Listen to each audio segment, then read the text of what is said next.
Alright, Suddenly everybody, grass appears. welcome to Plexis Dawn, episode 2. Super excited to be live again. Just a couple things before we start. I updated the Twitch page with a couple things.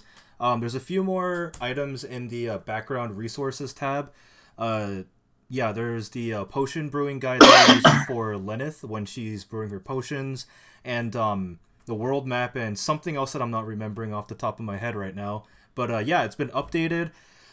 Throughout this week and the coming weeks, we'll be uploading character backstories on that Twitch page as well for you guys to peruse at your leisure.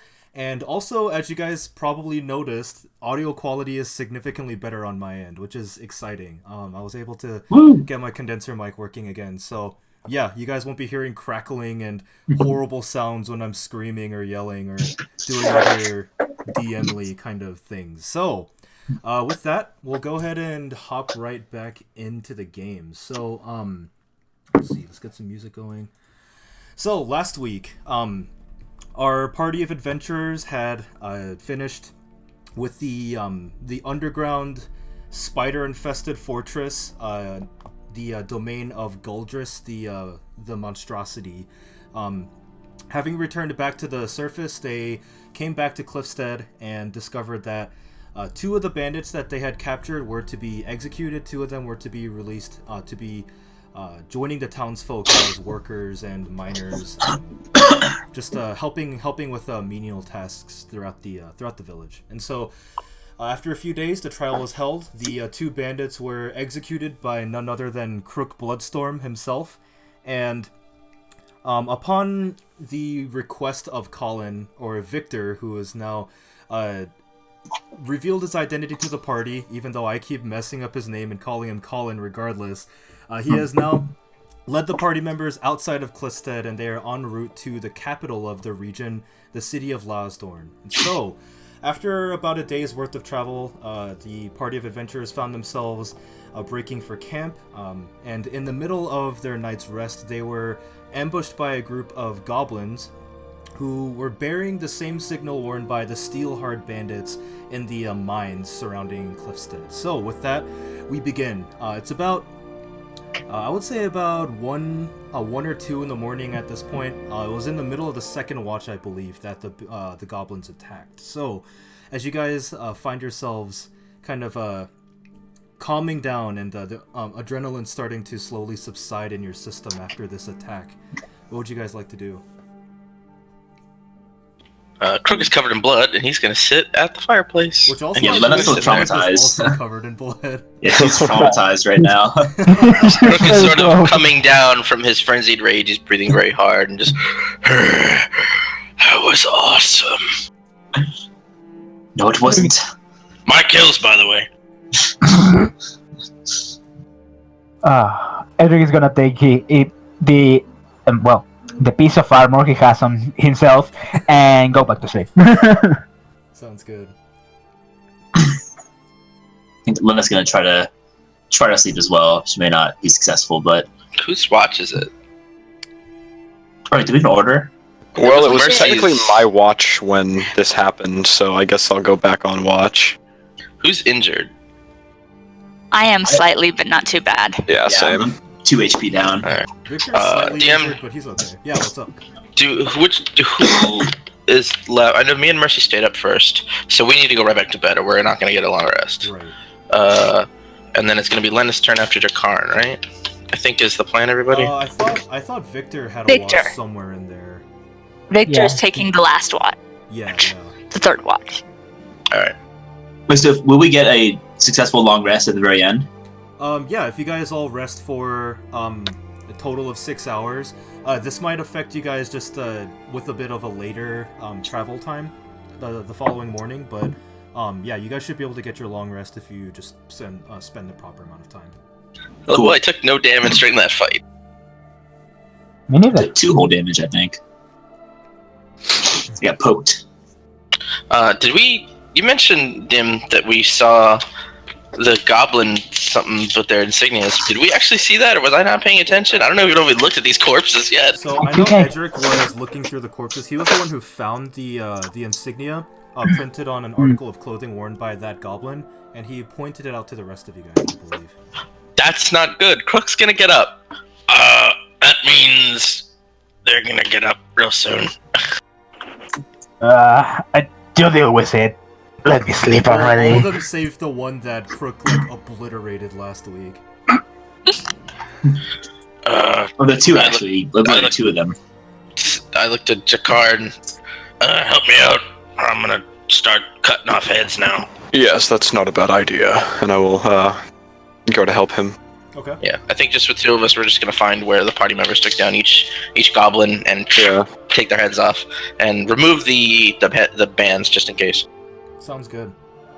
Alright, so you guys go around and clear off, properly disposing of the bodies so they won't be disturbed in their final rest. You guys clear up the bodies, gather up the armbands, and I would say the process takes maybe about 15-20 minutes. So, yeah, you guys return back to the campsite, and I'm assuming Drakarn's gonna finish out his watch, and then you guys are gonna rest for the evening? Yeah, Crook tosses the bands into the fire, and then just goes to sleep by the fire, still covered in blood. Awesome. Alright, the rest of you guys heading to bed? Yep. Yes, Mercy's gonna get back to her tree, put her back against it, and go to sleep again. Awesome. So, She's gonna be a robot. You kind of You gargled were it there. roboting a little bit there, but it's okay. Drakarn, go ahead and make your perception check. Alrighty. It's a 15. Okay.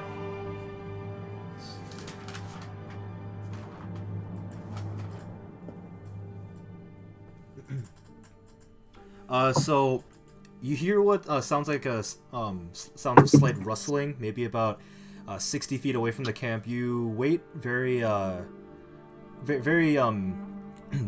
with a very kind of a tense feeling as you're keeping watch. Your watch passes by and nothing seems to present itself, at least in any kind of a threat. Maybe it was some kind of a smaller animal or something passing through the underbrush. Nothing consequential happens throughout your watch. Okay. Cool. Alright, and Victor was up next, right? I can't remember. I think it was Victor or Lena. It was one of them. I'm pretty sure it was Victor. Alright then. Alrighty, sweet. There's no way to mark exhaustion points on this sheet, right? I mean, you can do a roundabout way where off to the right, like where there's like your resource thing, you could just mark one of those for exhaustion. Oh, I use both. Well, you can add more. Oh, that's right.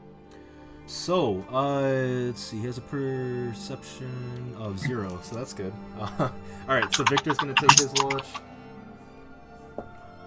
He's kind of falling asleep, dozing a little bit, but doesn't seem to notice anything as he wakes up Lenneth for the final watch. Okay. Let me make a perception check. Yep, go for it. Okay. 10. Your watch also passes by uneventfully. So, with that, you guys awaken probably about 9:30, 10 in the morning. You guys awaken benefiting from the long rest. It's about 10:15 in the morning.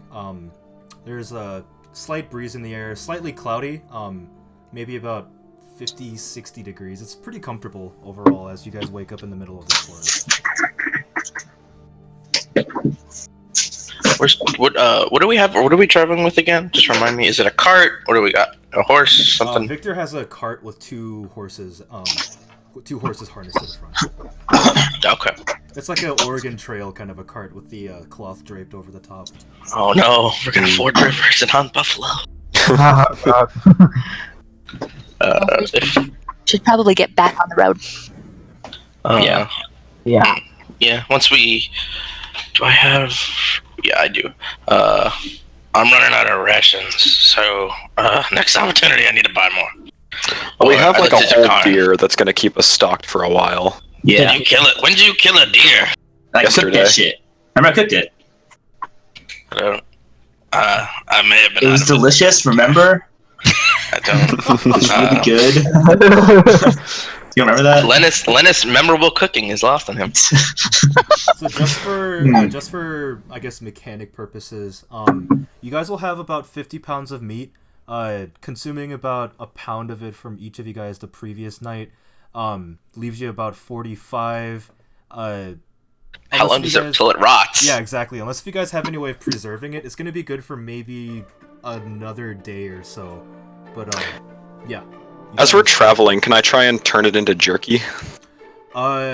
Yeah, you could. Or would you could we do have it, any, as you like- guys break for camp? Or you could do it right now for a couple hours if you wanted to. I mean, it would take a while to jerk that much meat, but Just any Like- bit of it. yeah. If you want to do that right now, you could take some time to do it. Okay. What is that, like a survival check? What is that? Well, Oh, actually, Cooking check. Lenneth, if you wanted to help with that, you could use dexterity, adding proficiency for cooking tools. Okay. So who's making the check? Me or Drakarn? Oh, I well, you guess have the it w- proficiency in cooking tools, correct? Yes. So yeah, you can go ahead and go for it. I'll say this first check will be for the first hour. You guys attempt to try and jerk some of the. Are we doing that before we leave? Would it be or- with advantage if we're assisting each other? Yeah, sure. Okay. And yeah, you guys Okay. would be doing this before you leave, since you need the fire to do so. Okay. Brooke is looking very bored as we're waiting. As Lennon is God shit. Whatever. As she's doing this, she looks over at Kruk and says, "All right, Kruk, I think we need to work out some sort of compromise. You've got red on you still. I do. But let's say this: if I promise not to take away your murder points, then can you promise to not kill the men I try to not kill? Well, That's a fair compromise, don't you think?" Crook goes for about 20 seconds. As you're doing this, Lennox is getting pissed, and I guess she fucked up making the. Oh no, it was advantage, wasn't With it? advantage, Yes, yeah. you're fine. Okay. You're good Okay. to go. JK, yes. Your anger makes your cooking better. Destroyed Yeah. the jerky. Just burn. Sweet. So I'll say you have about maybe here, wait, let's do this. You have 2 pounds of the meat that you have jerkified throughout that period. Sure. Of time. Whoa. I love it. I don't know if I like that term. That's a lovely verb. I love it. Jeez. I'm gonna use. Crook's Yeah, gonna use that word. You Can go I take ahead that? and, just go ahead and add it as two units of rations. Cool. Alright. And then, We're yeah, gonna the rest of it is jerkify the still people of Lasdor. raw deer meat that you can add to your inventory. Alright, Victor that's a looks good around to phrase. the group and he says, "Alright, so shall we continue travel?" We shall. I think we should. Crook's taking the lead. He's keeping his weather eye out for any other douchebag goblins. Alright, Yeah. so you guys continue traveling. Go ahead and make a perception check as you're walking down the road. Right. Go ahead Yeah. and Alright. head over to the world map. 10. What the 6? 9. You're jerking it, man. I'm jerking everything. 22. Ichik, on the other hand, not jerkifying as much. No, Lenneth is just entranced by the jerky that she put together. She's It smells so good. You're a good cook. You're surprising yourself. And, Still covered in still got dried blood on her. Well, Drakarn helped me never wipe off a forgetting. little bit. so you guys continue Crook probably along the smells. road. Probably, yeah. Actually, very. How bad do I smell? I'm really like. He Uh, hasn't made any attempts. There's no water here. Roll a d10. He's in the sun on the road. you He's got smell. You flies. smell pretty unholy. Nothing that's gonna make everybody. Love it. Nothing's gonna make everybody like sick per se, but it's pretty rank. Can I change my clothes actually? Because I have a pair of fine clothes I can wear if I want to travel in style. If you have some extra, yeah. All right. Let's go off in the woods and turn to it for her finery, Not dressed. Crook wears no shirt. like a pantsuit sort of deal. So you Crook guys, doesn't have a shirt. I'm good. So you guys continue along the road, and yeah, as you guys look out, again the forest is off to your left, and you have rolling grassy hills to your right. You guys are traveling, and it's very peaceful. There's a slight breeze in the air. The sun is now peeking through some of the clouds that are opening up as you guys are traveling. You guys keep a look around for any suspicious activity, namely with the goblins and the armbands with the insignias, and nothing seems to catch your attention. It's a very, very beautiful day as you guys are traveling. You guys continue on for a few hours, and I would say approaching not quite dusk, maybe about 2 or 3 late afternoon. You guys are traveling along the road, and Edric, up ahead to your left, where the forest is, you hear distant sounds of shouting, occasional clangs of metal. I relate this information to the party and just tell them to stop moving, basically. I'm like 20, 30 feet ahead of the party. Is it directly to my left? It's pretty far, but it's like maybe 11 o'clock, 10 o'clock-ish from where you're looking. So yeah, I just called The sounds are Crook very back. distant. I called Crook back. Okay, what are we gonna do? I don't think we're alone anymore. Well, if someone's in trouble, we have to do something. Just go to the party. I'm not waiting! And he goes. He's heading that direction. Okay. Of course he isn't. All right. Of course he isn't. Well, Victor says, Guess "Oh, we'll follow him. let us I'll go stop behind. the cart." And he's like getting off the cart and trying to pull I see the Victor horses to behind. the side. As Crick Crick is goes just like a quarterback, and he's just going. Okay. The Victor I is run very behind him. flustered as the horses are like neighing and kind of shaking their heads about as he's trying to calm them down. The rest of you guys are. Can I help Victor with trying to calm the horses down? Because the last We don't thing let we need is them Brainiac into bolting. a party. Yeah, sure. so robot-y. And yeah, Lynn, you're super robot-y for some reason. You may want to unplug the mic and plug it back in or something. Or disconnect and try that again. Alright, while she's doing that, oh, cool, you're back. Let her test it real quick. Okay, any better? Much Yeah. better, much better. Mhm. So you wanted to stay behind and help Victor with the horses? Trying to help. Sorry? You you cut Cut off a that little out. bit at the end. She died. I think she's just trying to help with the horses and make sure that Basically. whatever That's- animal handling it's making. Alright, Lynn, go ahead and make Mercy, go ahead and make an animal handling check. And Victor will See make if she one as hears well. Okay, That's a 7. between you and Victor, you guys managed to calm the horses down. The rest of the party is maybe 20 or so feet ahead as you follow them into the forest. So, the rest of you guys are rushing through the forest towards these sounds that Edric and Crook heard in the middle of the forest. You guys are darting between the trees, hopping over bushes and thistles and thatches that are in your way as you're running through. You guys kind of slow down your pace as you hear the sounds grow a little bit closer. It sounds like sounds of combat, though you can't see the source through the trees up ahead. Can I try I'm and see if following. anyone has come through the area recently and try and find a trail of like people that might be fighting? Make a survival check. I'm following the noise, not hesitating. I'm following Crook. Yeah, I'm same with Crook as well. I'm dashing. Okay. And so I can't even keep up with Lennis. Lennis doing faster than me. Yeah, I'll probably get there first. I'll kind of like jog a little bit. Taking like a moment to try and stop and assess the situation before I follow after him. For That's sure. why he's the leader. Jakarn, do you kind of look around for a bit? Do you favorite terrain gives you advantage, right? I double my proficiency, and if I'm tracking a favorite enemy, I have advantage. So if it's humans or orcs, I would have advantage. I see. Okay, so looking through on the forest floor, obviously there's tracks from animals and things like that. It was kind of hard to make out at first, but with Crook and Lenneth rushing past, some of the leaves and the underbrush is thrust aside by the force of their strides, as you do make out what seem to be fairly fresh, large humanoid prints leading in the direction that they're running towards. Can I tell how many? About 4 sets of prints you can make out. Alright, then with this I will stand up and try and keep up with my compatriots. Okay.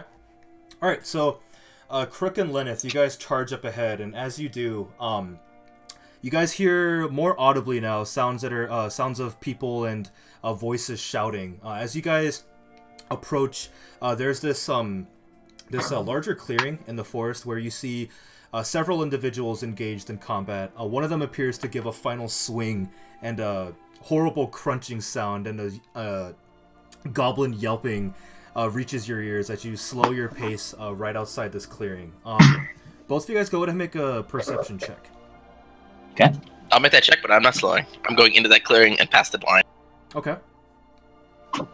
I am also with What are them, my rolls tonight? Okay. 7. Edric, go ahead and So, make a yeah, perception check as well. and I'm keeping to the. Jesus. Oh my god! It's 2 20s on perception. Yeah, I'm keeping to the forest. So Eagle-eyed motherfucker. Lenneth is a little bit distracted. Crook and Edric, you guys both see there's a group of 4 very diverse individuals who are just now they seem to be finishing up a group of goblins as you guys approach. Several of them turn around as Crook kind of charges through the trees, and there's a very large 6.5 foot tall human rippling with muscles and tattoos over his body. He has the sides of his head are bald, and he has a like a you know the Geralt kind of ponytail with the sides of his head shaved that goes down to That's the worst. the Yeah. middle of his neck. He has blonde hair, streaks down. He has blue and black tattoos just crisscrossing across his chest with leather straps and furs as a makeshift kind of a waistcloth or something that's covering the lower half of his body. He's hefting a huge greatsword as he looks up upon seeing Crook enter into this clearing, and he calls out, "Oh, you there! Halt! What is your business?" How many dead goblins on the ground? There's like 8 dead goblins surrounding. One of the other individuals actually just finishes kind of jabbing a dagger into right under the jaw of one of the goblins, who lets out a final squeak as she stands up. Oh, we missed it! We always miss it! Well, we're gonna suggest we could help you guys with some goblin whacking, but it appears you have taken care of it yourselves. At this point, the giant human looks back around. He says, "Uriella, what do we do about these people?" And the the humanoid you saw jabbing the dagger into the dead goblin, she stands. You can see she's an elf with brownish kind of forest green skin as she stands. There's a longbow slung across her shoulder as she wipes the blood from the dagger. She walks over with a slight smile as she puts a hand on the giant human's shoulder and says, "Peace. Let us see what these people are here for." And she looks over at you and she says, "Greetings. My name is Iriella. May I ask what your business is here?" Hello, my name's Lenneth. This is our friend Crook. We heard some sounds of battle. We just wanted to see what was going on, see if anyone needed help. Clearly, we were mistaken, though. And Edric's here too. right. You guys are all standing there. Oh, And, yeah. He just points it out. You guys see the other 2 individuals walk up and join. They're not trying to encircle you guys or kind of make themselves out to be imposing in any way. They're just standing side by side. You see, there's the giant human that you guys met. There's a small raven-haired gnome with large ears. He's wearing a very thick wireframe glasses with a set of deep purple robes and a staff that he's kind of clutching nervously as he walks up. There's another humanoid. She's wearing chainmail with a warhammer. She's kind of wiping onto the grass as she stands and walks over to you all. She sweeps a silvery sheet of hair behind her as she stands with ivory-colored horns curving back over her head as she stands with a very dignified, refined kind of posture and expression on her face. She walks over, and at this point, the elf Iriella, she responds and she says, "Yes, well, we hail from the Danemerle Desert. We're here on a bounty contract, actually." At this, the giant human next to her grins, kind of yellowish, occasionally broken teeth as he pulls out a head of a goblin. He says, "Yeah, we took him out maybe a couple days ago, following some stragglers that came out of the cave that they were holed up in." This fucking gimmick infringement going on. Do you mind if we inspect the goblin bodies? And at this, the individual with the horns, she walks up and she says, yes, you won't find any valuables on their persons, but please feel free. And she kind of gestures towards one of the corpses that are on the in the grass. Okay. Oh yeah, make sure there's no armbands on them. Yeah, as the lens going over, she kind of looks over to the new group and says, "We've encountered some similar goblins before. We're just curious to see if it's the same group that we've encountered last night." The gnome steps forward, kind of pushing the glasses up the bridge of his nose, and he says, yes, armbands. Well, some of them we encountered had armbands, some of them didn't, but are you speaking of this?" And he holds up armband. It's differently colored. It's white with the same insignia in black, with the two daggers forming the eye shape that you guys noticed earlier. Chris gonna try to snatch it out of his hand. Alright, he wasn't trying to hold on to it very securely. You snatch it away from his grasp. Crooks, he's nearsighted here. He's farsighted. He has to get real close. Yeah, same thing. I throw it at Lenneth. Are there any more around here? If so, we should. I don't know if you've. We should definitely burn them if you know it's good for you. The elf speaks up and she says, "I believe this was the last group of stragglers that we had seen, at least leaving their cave entrance. We'd actually been spending the last couple of days traveling around, but I believe this is the last of the group."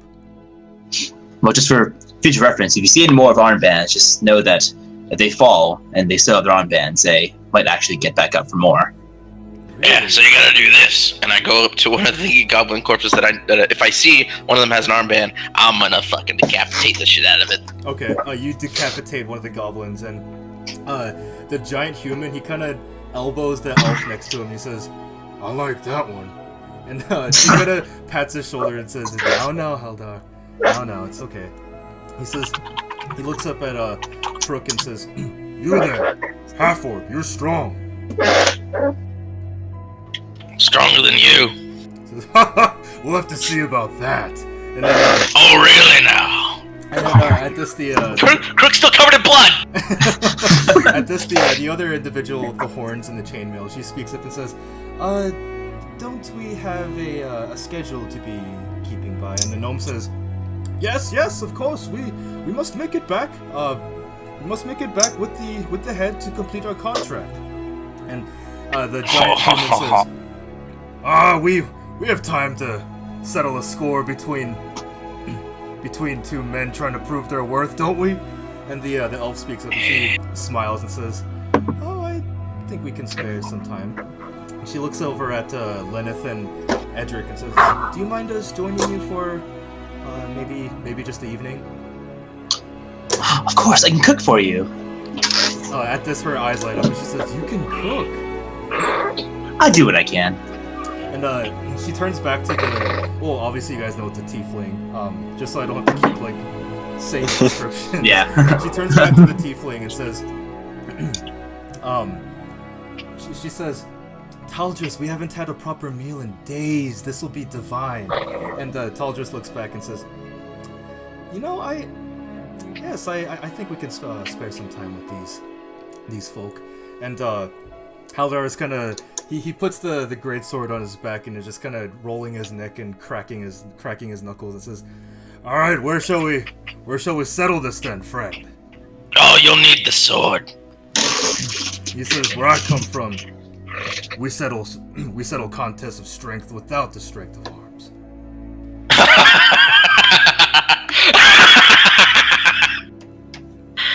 Well, the Bloodstorm, we stick our axes in things until they fall down. Now, I won't kill you, but I'll do you one better. Do they have their head? Does the larger guy? Does he have the head in his hand, like a bag or whatever it is? He has it kind of strapped to his belt. I point to that. And I look to the other three smaller ones. How much is that worth? At this, the tiefling speaks up and she says, "Well, the contract that we had agreed upon was a price of what was it?" The gnome immediately pulls out a notebook and is rifling through it. And he says, "Yes, I believe the contract we had signed up for the The extermination of this gnome camp, or sorry, not gnome camp, goblin camp. Sorry, I'm rather tired after this day's journey. He says, I believe the contract we agreed upon was, price of 200 gold pieces? Yeah.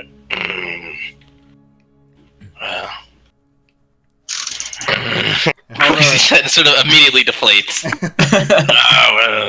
Well, I have this axe, and I'll use it.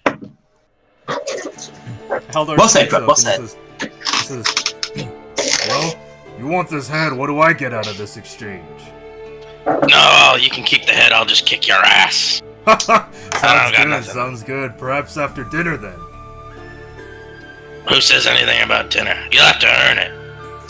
Fair enough, and he looks back to the rest of them and he says, so, you guys okay with, at this the elf interrupts him and says, yes, of course, you must settle your score with this individual, and she smiles at the rest of them and says, so, lots of blood and corpses here, shall we speak somewhere else? Yes. Edric, go grab the rest of the group, will you? As she kind of goes with the others and just kind of starts talking to them. Yeah, Edric was on the. Edric was on the. Actually, he was on the border of the woods. So you literally just shouted at the woods. As Edric passes Drakarn, I'm gonna lean in and say, "Tell Victor to put his disguise on. I don't quite trust these people." Oh, right. That thing. Annoying. He goes back and meets with Mercy and Victor, soon to be calling. Okay. Alright, so you inform the rest of the party of the situation? Yeah, basically, I tell them. I just basically tell them what happened, and well, Krog is gonna fight a guy because he thinks he's stronger than. You know what? Krog is fighting a guy. That's just enough explanation. Let's go there. Alright, so you guys all congregate. The other four individuals kind of walking alongside you as you travel back to the cart where Victor was feverishly trying to calm the horses down. As you guys are traveling, the larger human, Haldar, he speaks up and he says, you know, Reuben, while we were traveling around looking for these goblins, I came across someone interesting. And the gnome speaks up and says, really interesting, you say? How so? He says, well, it was big and flapping wings and, well, it could do some magic. What do you make of it? And then Iriella speaks up and she says, big flapping wings and magic. You're gonna have to be a little bit more specific than that, friend. He says, is it dragon? No, it wasn't a dragon. It wasn't breathing nothing. It was just talking at me and, well, if it was a dragon, it would have tried to hit me or something, right? And the tiefling speaks up and she says, yes, dragons do tend to try and attack people. And Reuben says, well, it might have just been, oh, I don't know, maybe a pixie or something else of the sort. And he says, no, it was bigger. It was, I guess it kind of did look like a dragon, but it looked like his wings had feathers or something. And at this point, you guys see this group of, Drakarn and Victor and Mercy, you guys see this group approaching. Hey guys! I brought them along. Actually, it wasn't Crook fighting this guy, and he points at the big guy. Yeah, we'll take care of that later. Whatever. Meanwhile, You're gonna join us for dinner. Meanwhile, Haldar is still talking to the gnome, and he's like, "No, I swear I saw something. It was interesting." And the gnome says, "Yes, very interesting, I'm sure." As he kind of sighs and walks a little bit ahead. Would I be able to deduce what he's talking about just based on the vague description? And is Mercy's mic working? Hello? Lynn, you there? Lynn, can you hear us? Like this whole I time. think he can hear us, but just not speak, probably. She's still in Discord chat. Yeah, she's here with She's not? us. Huh. Oh.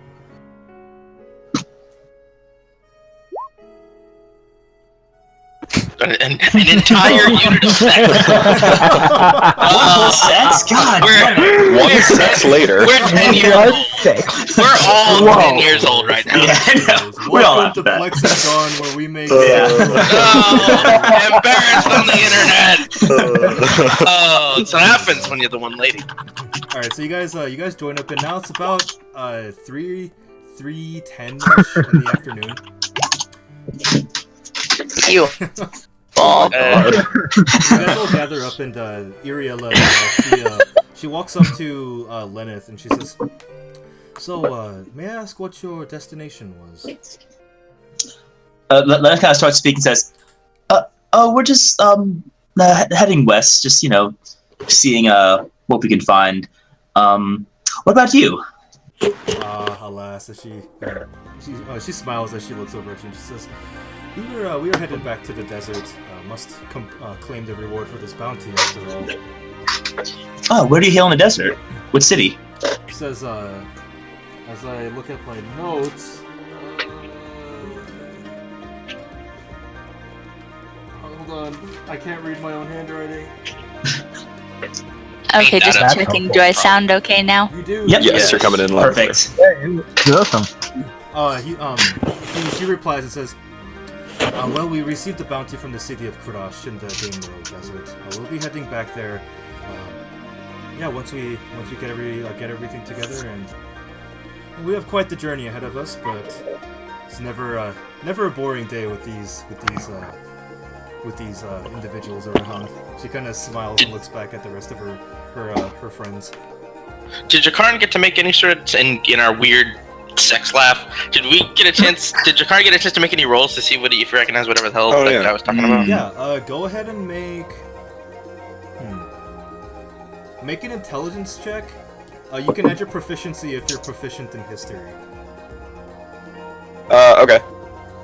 By the way, does Edric know? Also known as a history. Yeah, I was gonna say. Yeah, right. I guess I just said it in a super roundabout way. It's a 16. 16. Let's see here. I mean, you've heard of highly magical, more aloof creatures. This one in particular, I mean, Haldar's description isn't helping you at all. Trying to ascertain what it is. He said, big, flapping with dragon head, not hostile, but you could use magic. So, you've You said feathery too, right?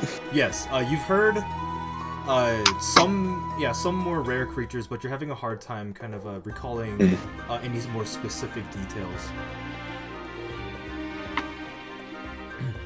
Wondering how this guy saw whatever this was without anyone else noticing. Yeah, right? Yeah. Just wandered off into who knows where. Chekhov's gun here. You guys are all gathered. Seriously though? Chekhov's griffin. Yeah. You guys all gathered. No, we already a griffin's already died in our game. No! Oh yeah, that's true. I hate you. I hate you. Why? No! You guys all gather up, and the tiefling Taldris, she walks up to Drakarn and says, "Oh, hello. My name is Taldris. These are my companions. We hail from the desert. Is there anything you guys need assistance with?" As she looks past you, seeing Victor kind of struggling to calm the horses down. Actually, yes, I did have a question for you. He is. Since Drakarn told him. Okay. Yes. What may I assist you with? I'll take out the armband that I took that had that symbol on it, and show it to her and say, on the goblins, we've found quite a few of these armbands with this symbol, but we've been having some trouble placing it or making any sense of it. You wouldn't happen to know what it means, would you? She takes the armband, looks at it, and she says, "Yes, this insignia is rather curious.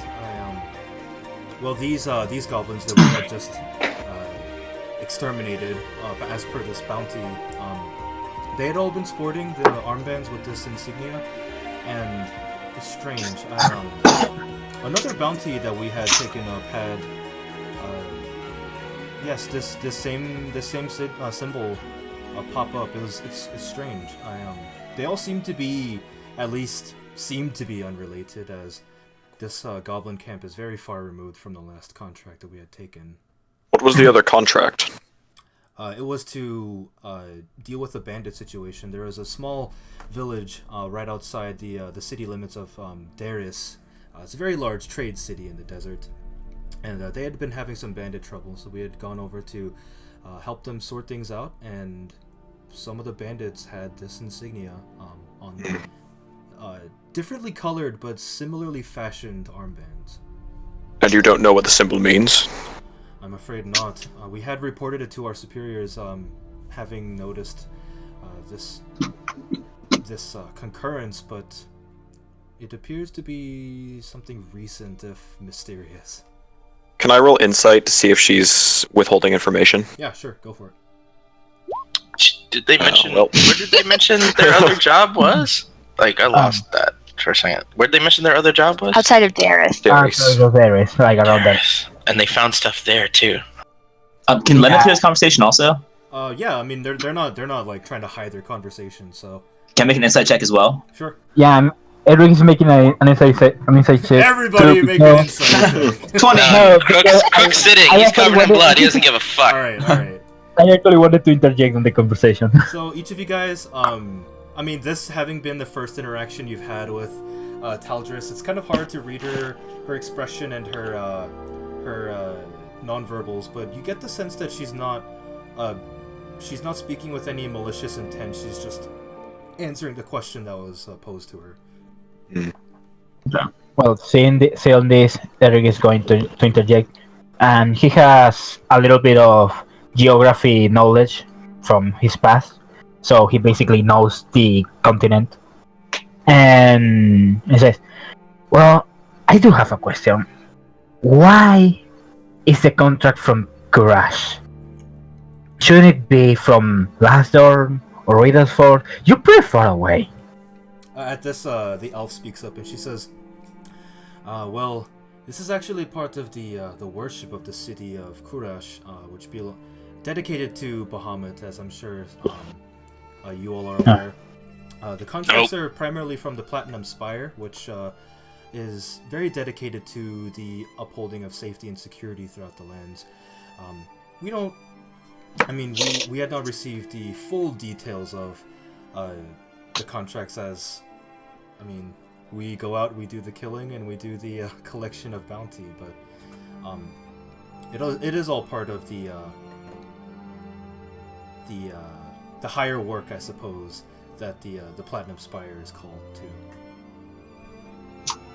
Well, that does make sense. Religious people.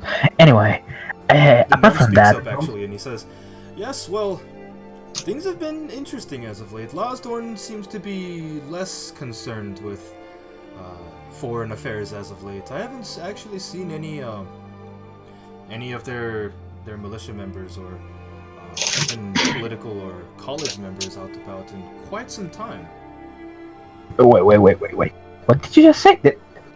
Is that true? He actually picks up on that information. As a car How comes long has by. it been? Says, well, I haven't been to Lasdorn myself, but we had been expecting some patrols as we were traveling through this region, especially as Lasdorn very jealously guards its borders traditionally, but Yeah. we've received very little to no interaction with any official military or political entities. It's rather interesting. Interesting. To think Can- humans keep their land so insecure.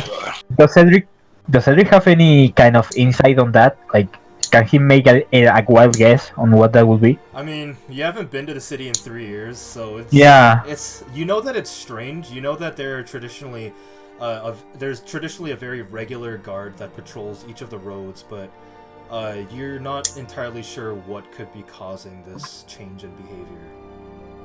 Yeah, okay, we're going there, he says to the party, and we should keep an eye on that, because that's not even remotely normal. Yeah, if these humans don't keep their land safe, next year we'll roll right over them. We're rather close. Haldar says, "Oh yeah, is that right?" Oh yeah, forgot you. Alright then. And I moved to the side of the road. Time to settle this now. He gives you a very wide, toothy grin, and he says, "Yeah, it's been too much talking. I'm ready." And he kind of gets into a pose. As, the tiefling Talger, she sighs and just kind of rubs her forehead, very, I mean, in an endeared but still kind of exasperated way. Mercy's finding a good seat for this. I'm leading him away from the road, just 20 feet, just off the side. All right. Yeah. All right, so let's go ahead and. She is totally going to watch this. Let's Let Lev as well. Set up here. Let's see. Okay, I guess we'll just use this blank page for now. Elric is actually going to try to figure out what the heck is going on with the patrols. He doesn't like the fact that Lahazorn is not doing their job when they were pretty much a Sweden clock, basically. Mm-hmm. Okay, let's get Crook set up here. So there's you, and... Must be like 4 squares. It's a large creature. The guy is just, like, massive. It's actually an ogre. It's Rockrend! Oh no, he's back! Limited in my choices here. His neck is no longer broken. Yeah. Let me pull up my resources here. Let's see here. Sorry, as I get things ready. Guess in the meantime, Alrighty, so you guys settle into your battle poses. As you guys do so, go ahead and roll initiative. Where is it? There we go.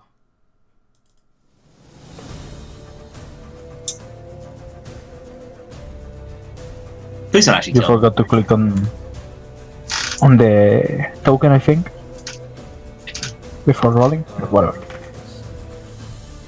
Alright, so Crook, you beat him on initiative. You're up first. Alright, I look at him, and I look at everyone else, and I go into a frenzied rage! Alrighty. Alright, amateur, time to go pro! And I reckless attack the shit out of him. Alright, go for it. 24 to hit. Oh! That hits. Go ahead and roll damage. 17! Jeez. Alrighty, so... I gotta do math here, hold on. Okay, cool. Alright, anything else on your turn? I use my bonus action, it's my full action, that's everything. Okay, cool. So you rush up, you slam your axe into him. As you see, you draw blood, and he kind of looks back at you, grinning as he does so. Kind of licks his teeth and jerks back from the blade, pushing you back as he does so. Kind of rolls his neck on his shoulders, pulls out his greatsword, and rushes at you with a battle cry. Let's see. First swing is 18 to hit. That hits. All right, so you take.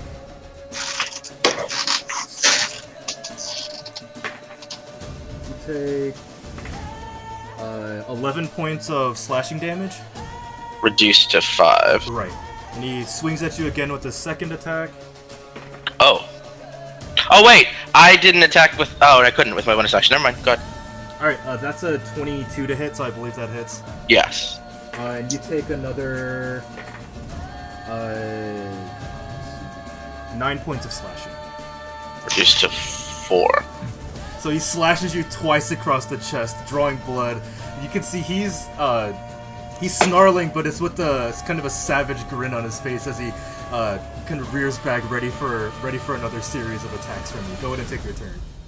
Alright, I'm gonna make my attack with my main action, and then attack again with my bonus action. So 2 reckless attacks. Okay. 14. Wait, can you attack again with your bonus? That's what Frenzy Raging is. Oh, you're right. Okay, sweet. 14. 14 misses, unfortunately. 25. That hits. 17 again. Alright. Oh.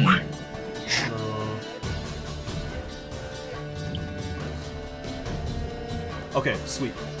So he He slides past and sidesteps out of the way of your first attack. You kind of bring it back up, catching him off guard, slashing it straight across his chest as you do so.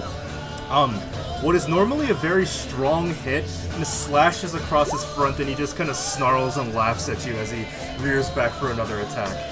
He's going to take his first swing. That misses. That's an 8 to hit. And second attack is a 12. That hit misses. Is that still the advantage? What? Is that still the they are advantage? with Sorry, not advantage, to. because Yeah, not to attacks- fuck up Croc, but sorry. Alright, so his second Hey, attack, I'm not- we'll just say that was the advantage for his first attack. The second attack is modified 20, so that hits. And you take 13 points of slashing, Juice to 6. and he's going to use his bonus action.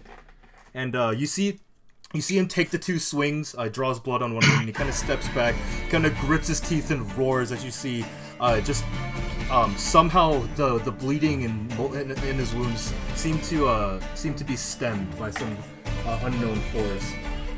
Yeah, second wind. Alright. Alright, you're up next.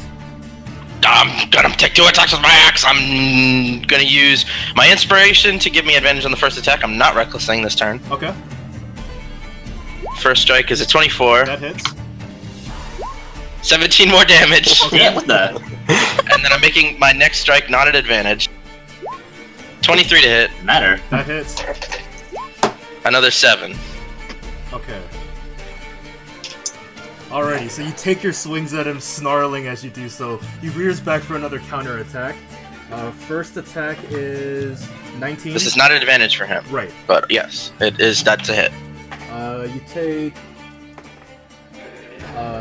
13 points of slashing, Reduced to 6 again. and then his second attack is an 18 to hit. That hits. Okay. And you take another 11 slashing. Reduced to 5. Alright, you're up. Attacking again. Okay. This time I'm recklessing. Okay. 23. That hits. 11. Okay. And how's he looking at this point? He's taken some hits, but to your surprise, he looks a lot better than your adversaries normally would at this point. It's surprising. So he's not looking rough. You haven't seen a human this tough in quite a while. So he's not looking too rough. Not yet, no. Alright. Taking my second strike. I've already reckless first, so I have to reckless for the second one. 20 to hit. That hits. Roll damage. 17 again. Damn. Alrighty. So with the second swing, it catches him right on the shoulder and leaves a very deep, sizable wound in his arm. He's kind of panting as he steps back from you this time. Alright, he's gonna take his swings against you. Let's see here. Alright, sweet. First attack is 21 to hit, so that hits. Yes. You take 14 points of slashing. 3 to 7. Second attack is 13 to hit. Misses. Okay. Alright, so he takes the swings, you're up. Alright, Crook's looking like he's bleeding pretty bad at this point. He's sort of... and I'm reckless attacking again Okay. with both the strikes. 20 to hit. That hits. That's 7. God damn it. Okay. And again. That hits. 11. Alrighty, so you take both swings. He's looking pretty rough right now as he's kind of staggering a little bit, walking back from you with a smile on his face. You will not challenge the Bloodstorm. Calls back to you and he says, "What is your name, half-orc?" I'll write it in your blood. He looks back, laughing as he does so, taking his swings at you. First hit is a miss. Second hit is also another miss, as he's just kind of looking exhausted at this point. You're Did up. you do both of those with advantage? I keep recklessing. Yeah. Misses regardless. No, we'll keep it. We'll keep it. Sorry, I keep forgetting. I'm not used to I this. keep saying I You say reckless, yeah. I'm recklessing. I'm opening myself to these strikes, but I will take it. And is it my turn? It is, it is. And I'm recklessing both strikes. Go for And just it. for the record, if you don't know, DM, if I choose to reckless, I have to reckless everything Right. on my turn. So I'm Right. recklessing twice. That's 18. That hits. 17 again. Okay. How close is he? Or not close. How does he look? Is a better idea. He looks very rough. Is he wavering? He is. He's like, his eyelids are actually kind of fluttering at this point as he's swaying on his feet. All right. I'm taking my axe back, but I'm charging again, and I'm aiming for his shoulder Okay. with my second attack. 16. Unfortunately, misses. He's going Jesus to Christ. as you swing past him, you see just a flare of more adrenaline as he fills up with this bestial vigor. He ducks underneath your blade and swings for a counterattack. And as he does so, that's going to miss. So he's still exhausted as he does so, and you manage to just duck right out of the way. On his turn, he's going to take his 2 swings at you. Wait, he counterattacked me? He did. He attempted to, and he missed. Oh no. 15 to hit. That's yes. Okay. So you take 12 points of slashing, Reduce to 6. and second attack is a 12 to hit. Misses. Okay, cool. Alright, you're up. The problem is that everyone can hear your dice. So everyone is like reckless. Yeah. So I am again recklessing both strikes, going in. I am like in this motherfucker's face. 21 to hit. God. That hits. Jesus mercy. 9. Okay. Oh my god. I'm going It again. looks like he's on his last legs now. 24 to There you hit. go. That hits. He's gone. 11. Oh. Alright, and with this, you draw your blade across him as he finally lets out just a final gasp of air. He sinks to his knees, and you can see the fire slowly dying from his eyes. But then, Is he? right as you're about to turn and announce your victory, you see him get back up with new adrenaline. His blood still pouring from his wounds as he cries out, "Run!" and just raises up his great axe again. That's what I wanted to see. He's going to make another set of attacks at you. That's going to hit, All right. and you take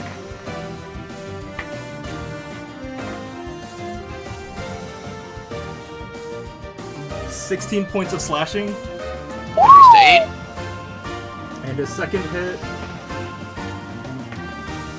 16 to hit. That hits. You take 12 points of slashing. Alright. You see Crook fall to a knee. Okay. But he's going. And The half-orc blood in his veins he's going to. drives him to his feet as he uses his reckless endurance to get back to 1 hit point. Okay. And at this, you see him kind of move with unnatural speed as he goes for another set of attacks on you. Oh, that's not good. First hit is 18 to hit. Yes. Oh man. So with this, as you're reeling, you get back up, adrenaline pumping, and everything turns black as you feel a very sharp impact just on the side of your head, and you crumple to the ground. I'm going to casually yet quickly kind of jog over to Crook and tap him awake and make sure he's not dead.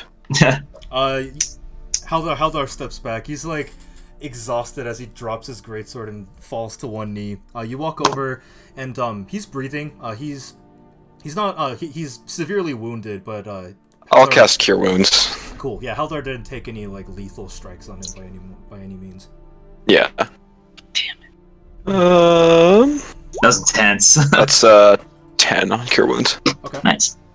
All right. So Crook, you blackness and darkness consumed you as suddenly you see a familiar dragonborn face kind of focusing as your vision returns to you. Easy there, Crook. You're all right. How are you feeling? Did I win? Well, you tried very hard, and we respect you for it. That was sick. But no, you didn't. But no, you didn't.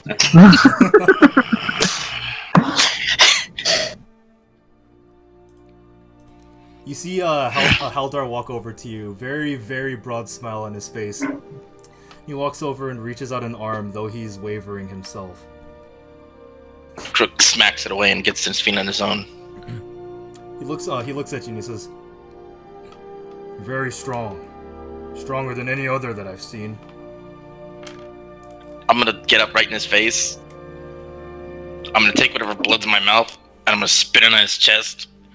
Soon, stronger than you. I'll remember this. He And then laughs. I walk to the cart. I don't wait for him. Okay. I That's not shoulder very check the shit out of him. sportsmanlike. Well, when are orcs sportsmanlike?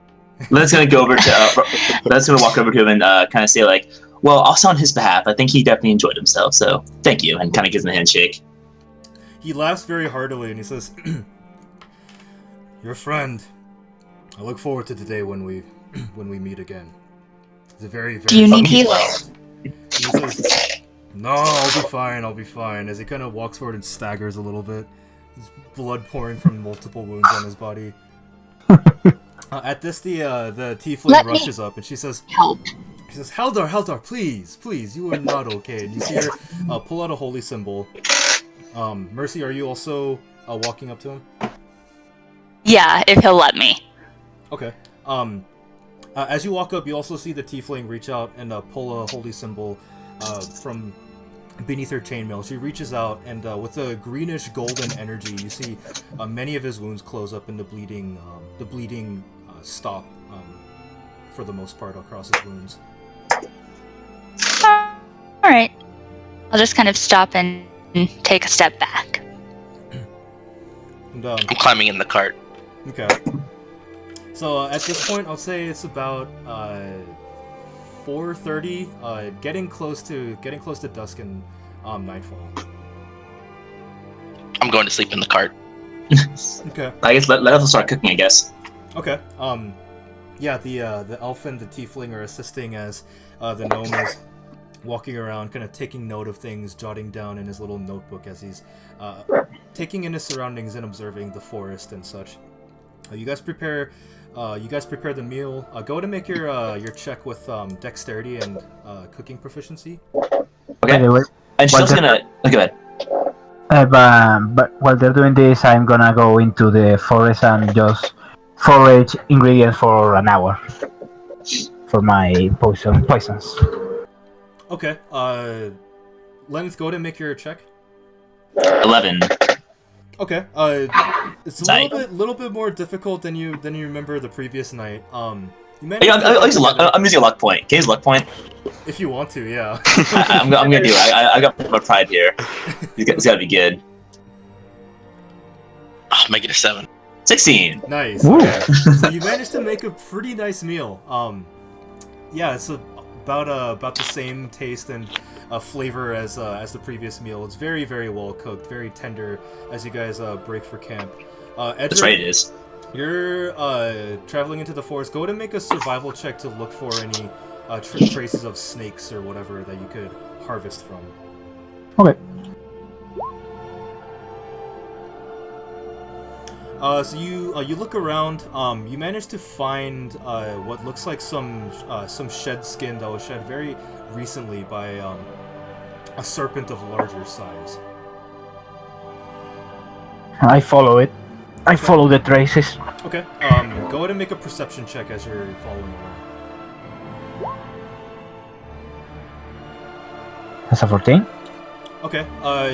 It's difficult at times. You're picking through the underbrush, and sometimes you're worried that you lost track. But as you follow along the traces it's leaving behind, you find what appears to be the remains of some serpentine creature, just laying there, half-eaten, with several of its insides just pouring out onto the forest floor.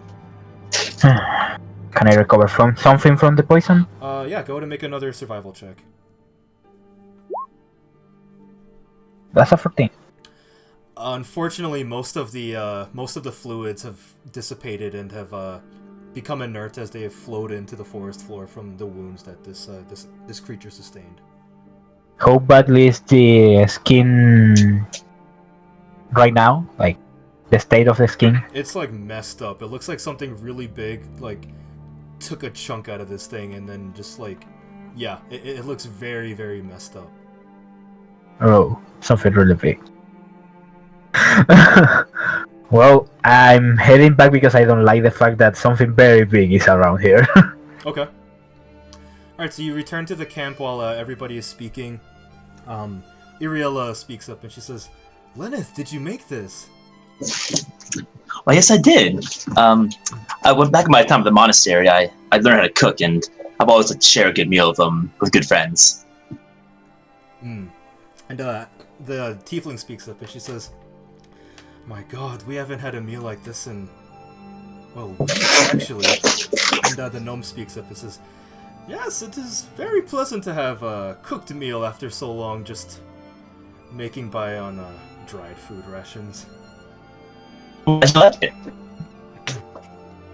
And it's kind of like so you're gonna kind of try to lie a little bit, but she's not really good at lying, so you'd be like, just you guys try. Robot voice. Yeah, Carlin, you're getting very robot-y. Me? Oh. Let's try to...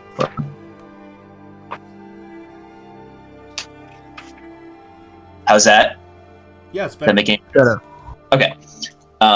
She's gonna be like, so my brother and I are having a continent-wide hide-and-seek contest, so I've been trying to find her for quite some time now. Have you seen by any chance a tall young man with hair like mine, with light blue eyes by any chance? Most likely to be in heavy armor and shield. Go ahead and make a charisma check. Okay.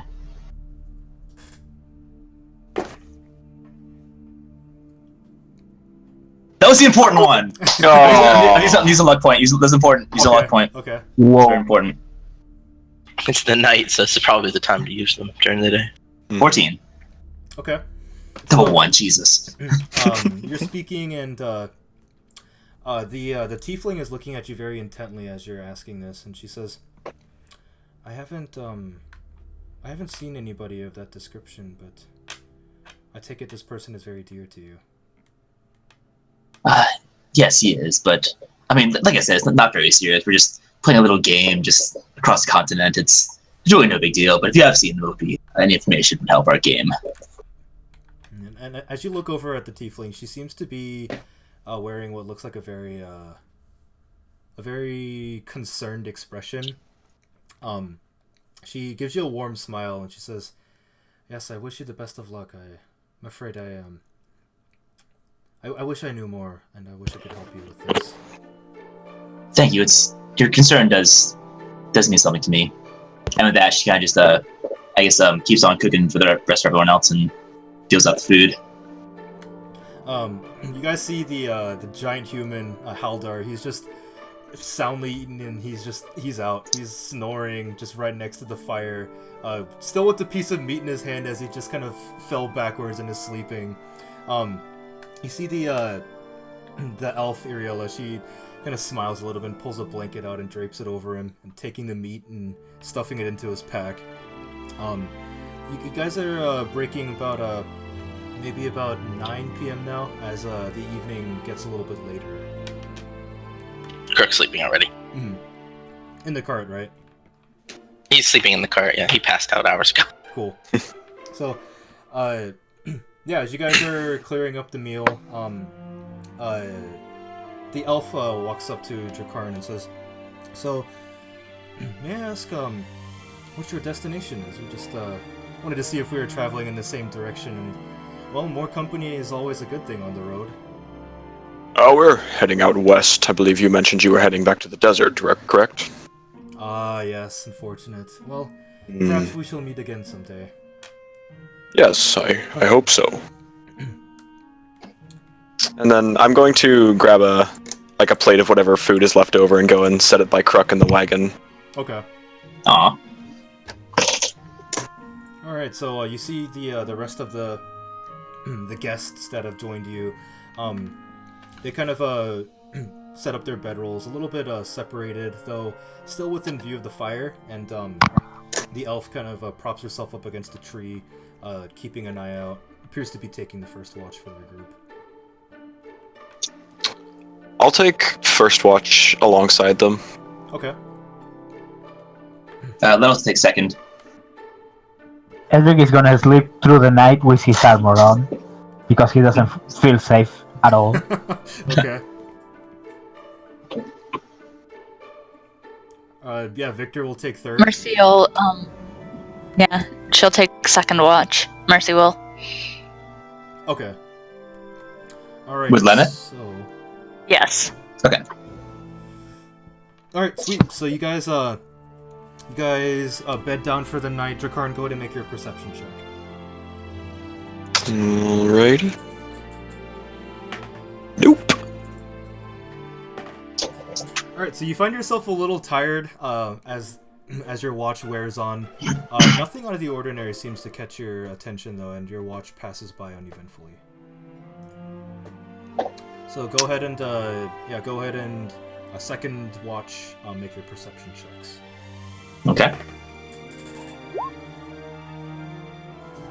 Nope. 10. Dangerous. Do they have someone taking watch also at this time? They do, yeah. This time you see the tiefling is looking around. Okay. You guys look around. Again, a little bit tired this evening, but your watch does pass by uneventfully. And for the final watch,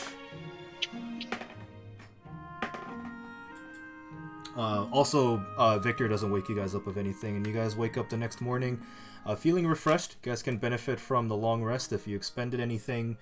And at this point, you see the guests that have joined you. They've all packed up and they're ready to go as you guys are waking up the next morning.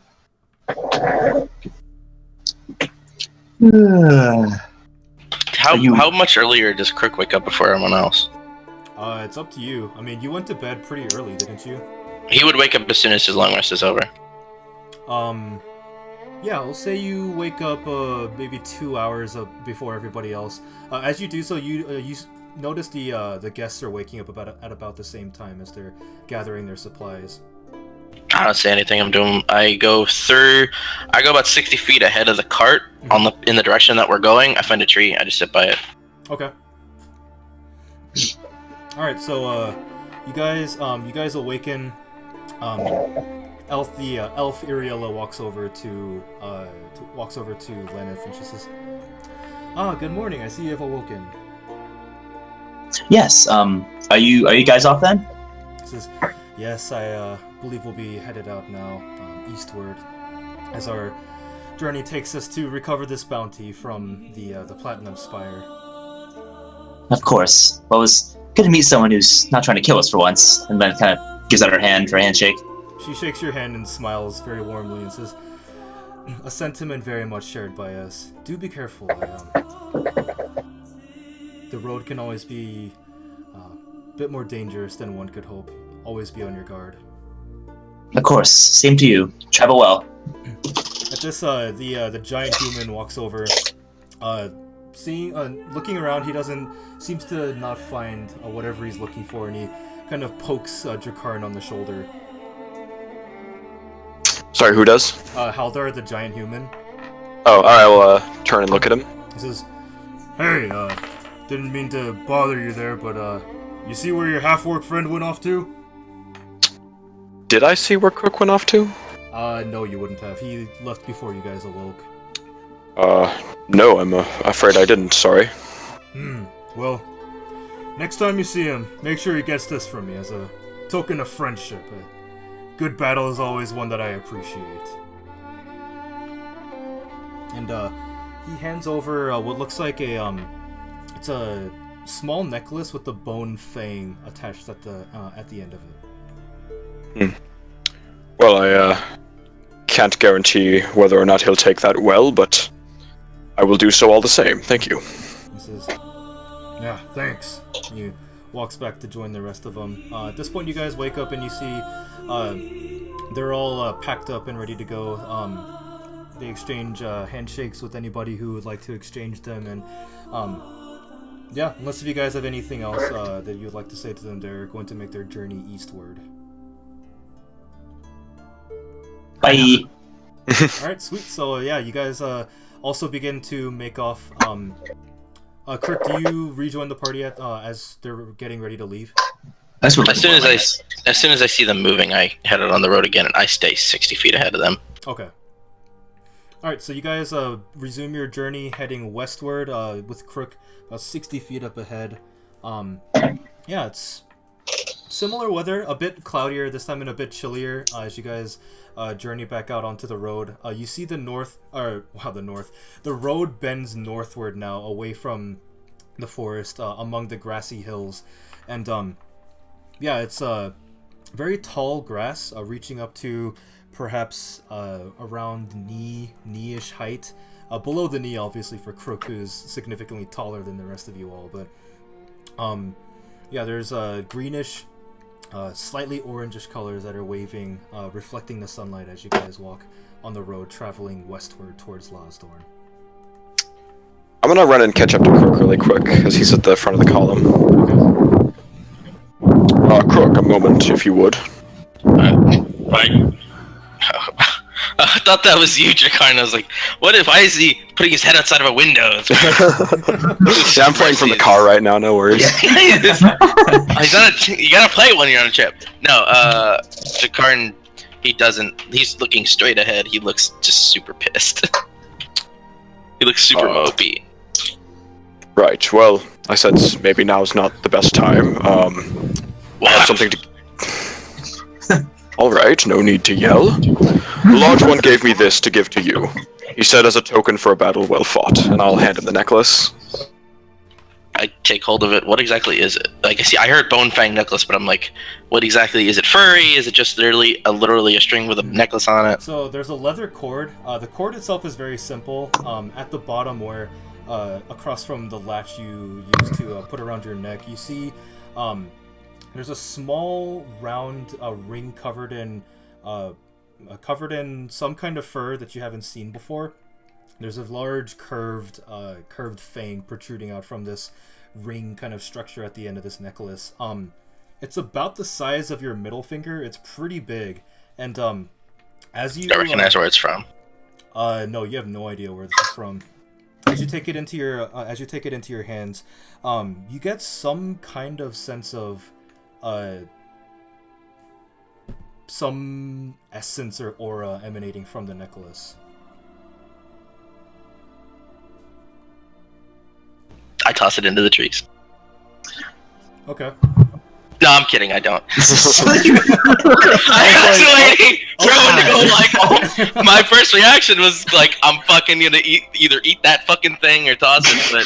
But if Crook looks like it's valuable, he's gonna stuff it down his pants. He's gonna just keep walking with it. And if does a short rest, like time to concentrate on an item, which constitutes a short rest or identify spell, can I do that while walking, or do I need to not be walking?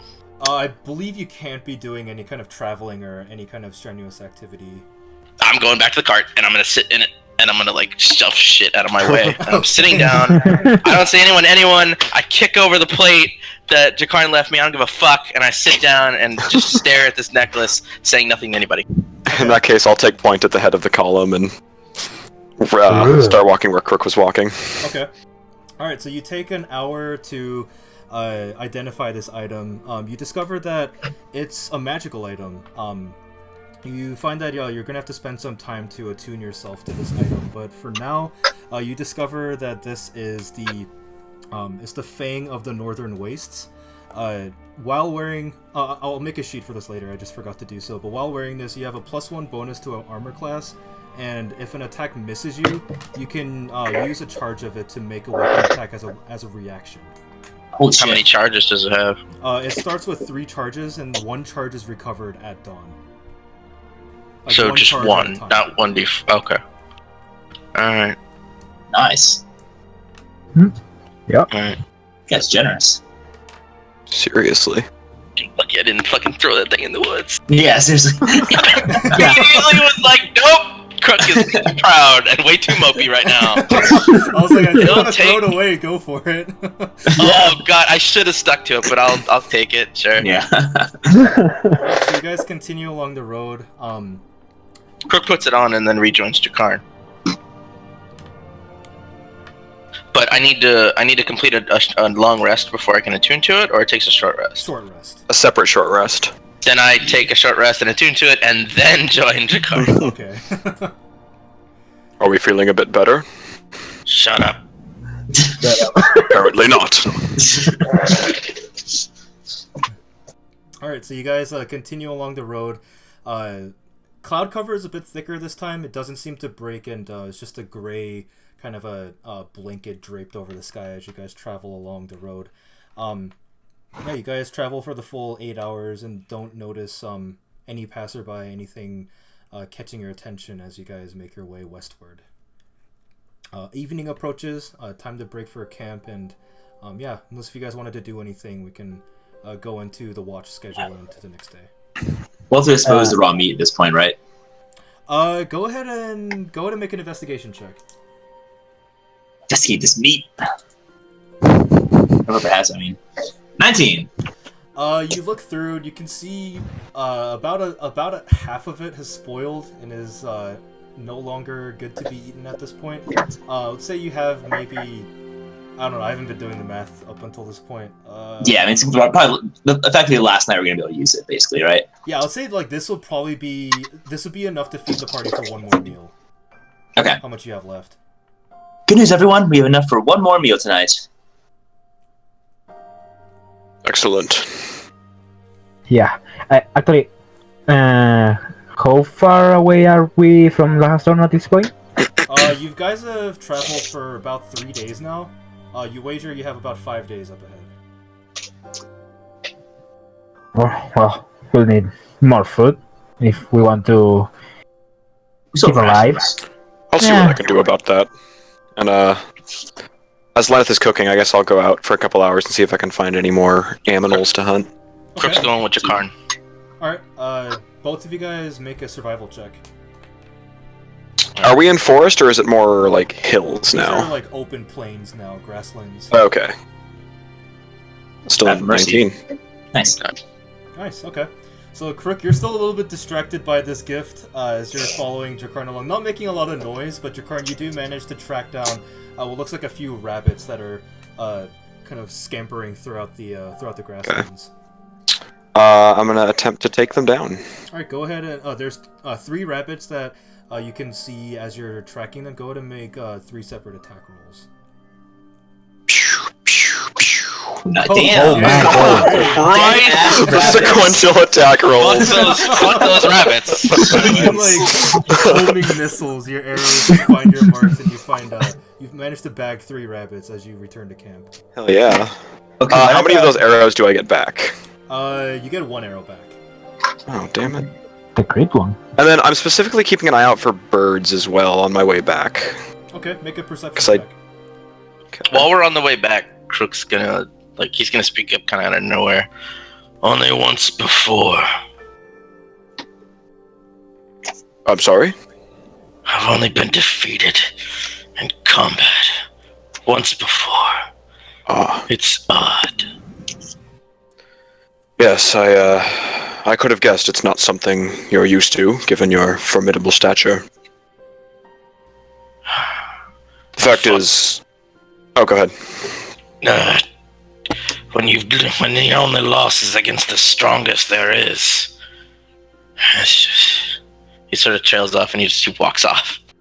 Back towards camp. He seems kind of very distracted. Oh, wait up a minute, Crook, if you would. Yeah, what's up? Well, you can take this advice or leave it. It's up to you. I don't mean to intrude, but the fact is, there's always going to be someone stronger, and there will always become times when we have to accept a loss. It's how we deal with it that, well, decides how strong we are. Trust me, I know who the strongest is in this world. But, the difference between him and me, we're worlds apart, but I'll close that distance with everything I have. I believe you will. Yeah. Let's find birds now. I need to kill something. All right. I'm making a perception check Okay. to find birds. I find a fucking bird! Hey! Usually you guys look around and there are no birds in sight. God damn it. Oh, that's thoroughly disappointing. Do I see anything I can throw a javelin at? No. I'll take one of the rabbits out of my pack. Dragonborn. I'm gonna take one of the rabbits out of my pack, and I'm gonna toss it in the air and say, "Crook, look!" I throw my javelin in the air at it. Go ahead and make an attack with your javelin. Perfect. 16. All right, it just Oh my soars God. through and impales it straight in the sky. Damn good throw, Crook. Yeah. Damn good. I want to try to catch it with my hands. Make an acrobatics check with disadvantage. Okay, no problem. 10. You try to dive forward to catch it. You manage to, you managed to get a couple fingers around the shaft of the javelin, but it just falls onto the ground. I pause. He goes stone still. He raises up on hand. Still my kill. Still your kill. And I grab the javelin. He proceeds to mutilate the corpse of a rabbit. No, I don't. No, I just grabbed the javelin. I'm not destroying it. I'm not He's not ruining frenzy it. rage. We're not in a raid. We're bonding. Don't ruin it. Nice. Well, you did butcher one in the in the tavern that was- where we were bonding. I really did not make anything useful of that rabbit. Alright, Lenneth, go ahead and make your cooking check again for dinner. I was actually, while they're doing that, I was actually gonna do a survival check to find some like vegetables or something. Oh, okay. Yeah, make a survival check. Okay. 15. You managed to find a couple roots and some flowers that you find that would add some flavor to the meal and are actually pretty healthful. Cool. Now I guess I'll make my cooking check now. Dexterity. With Okay. cooking. Yeah. So, fuck it. 17. Luck point it is then. So I'm sucking at this cooking. Jeez. I'm not. I can't make a bad meal. I can't make a bad meal. The cooking points. Let's go on cooking points. 15. Alright, you managed to. There's a point where as Not you on guys- combat. Not anything important. Cooking and It's really super important. All right. So Crick and Jakarn make it back, and as they do so, they almost like upend your cooking apparatus, and you're worried there was some dust in the meal, but you managed to get together a pretty healthy, flavorful meal, although there might be some stray dust particles that you were unable to find. So you Thanks, guys. Yeah, you're welcome, Mac. Yeah.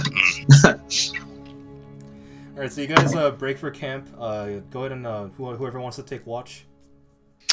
I'll take first watch. Mercy, I'll take first watch. Oh, sorry. Okay. I'll take second then. There's Well, I enough mean- of us where we could all have better eyes on things if two of us are up at once. I'll take. Since there's second enough of watch us here with with Colin. I'll take Did a watch Colin- with Victor. Yeah, did Colin take the disguise off as soon as the guys left? Yeah, he did. Man, he's gonna get surprised one day. Actually, I'm gonna speak up. Vic, whatever your fucking name is. You always get it wrong, but I would, in case you get surprised by somebody, I know these roads are supposed to not have too many people on it, but if somebody sees you when we're not looking, and you have that off, you may trust us, which is weird, but, you might want to just keep that on for a while, since we're actually getting close to the place where you're gonna need that on all the time. Says, yeah, that's a good point. Yeah, thanks for reminding me of that. Actually, I'll be more on top of it. This is. Yeah, I didn't probably. expect you to be so thoughtful, Crook. Thanks. He gives you a smile. Whatever that means. So, first watch. Go ahead and make your perception check. I'll take third watch with Edric if Edric wants to do watch with me. Yeah. Wait, who did left take a fourth watch? Though? Wow, vampire eyes activate. Damn fear. Let's be fair. Yes. It's Karn, important. I think it's you Alright, too. so I think. Mercy, as I was on you're second. as you're taking your watch, you notice in the night sky there are some larger shapes flying in the air, which is Damn it. strange as there were no birds that you could have seen throughout the area as you were traveling throughout the day. Alright, is Drakarn taking watch with me? I thought I was on second watch. Okay. I didn't know if you- Lenneth. It's 3 watches or 4. Which is it? 4. Well, we need Oh, No, 4. it's 3. It's 3. Oh, 'Cause my you need a bad. minimum of 6 Oh. hours. Okay, so I thought it was. Oh wait, just no, correct me wrong. it is 4. was. It Yeah, is 4. but you have to- Yeah, Yeah. we need at least 4. Yeah. It's 4. Okay, so Alright. yeah. Mercy's going to keep an eye on them, not wake anyone up right now because if they're just flying overhead, they're not a threat. But if they start circling or something like that, then she'll react a little more strongly. Okay, and this is an awkward spot, but I kind of have to. We're gonna take a break because I need to go to the bathroom. So we will pick this right back up once I get back. Alright. Good. Cool.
It's like we live in Alrighty, we're Pakistan. back. It's an honor killing. So, we'll pick up right where we left off at the awkward spot because I had to go to the bathroom.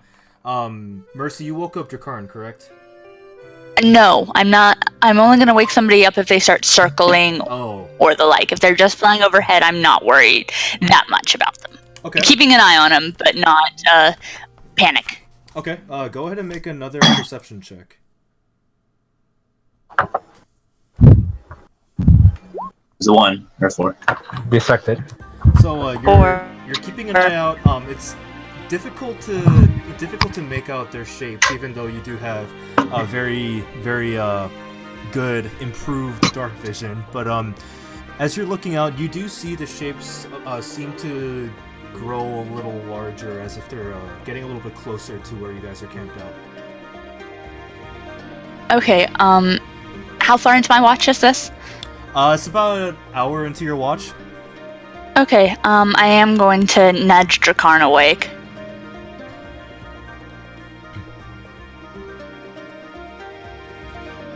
Is Drakarn not back yet? Oh, he's not back yet. No. Oh. Okay.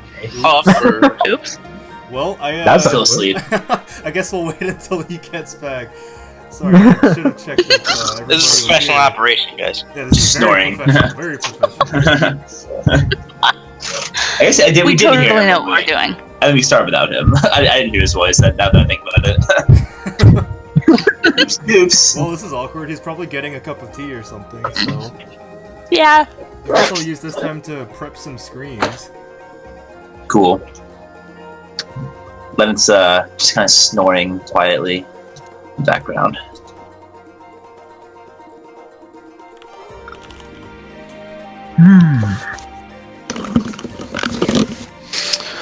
I'm back. Okay, There sorry, you go. we accidentally started without you because I was not here. Son of a bitch! You're not nearly important enough. Alright, so what Wow. happened was the shapes in the sky grew a little bit closer and Mercy woke you up. And Mercy will woke you up. Yeah, Mercy nudged you awake. Yeah, Oh, Mercy okay. just woke you up. Oh, sorry it took me so long to wake up. I felt like I wasn't there for a moment. What's the problem? I dreamed I was She's just downstairs going getting to- tea. She's just going to point out the dark figures in the sky that are flying around. Okay, can I identify them? Do I, Sure, like- as you guys both look up, you guys hear some very faint singing voices in the air. As you guys Oh, look that's up. not good. Both of you guys, I need you to make a wisdom saving throw. Well, fuck me. I forgot herpes! Yeah. Shit! When I asked for birds, this is not what I had in mind. Sort of like Both of birds. you guys see the shapes. They don't seem to be growing any larger, although the voices you hear grow louder and louder, almost filling your mind. And just as you both feel you're about to lose yourselves in this melody, you snap out of it, return back to reality as the melody still hanging in the air is growing much quieter now, no longer reverberating throughout your minds. Can I tell how far away they are? Make a perception check.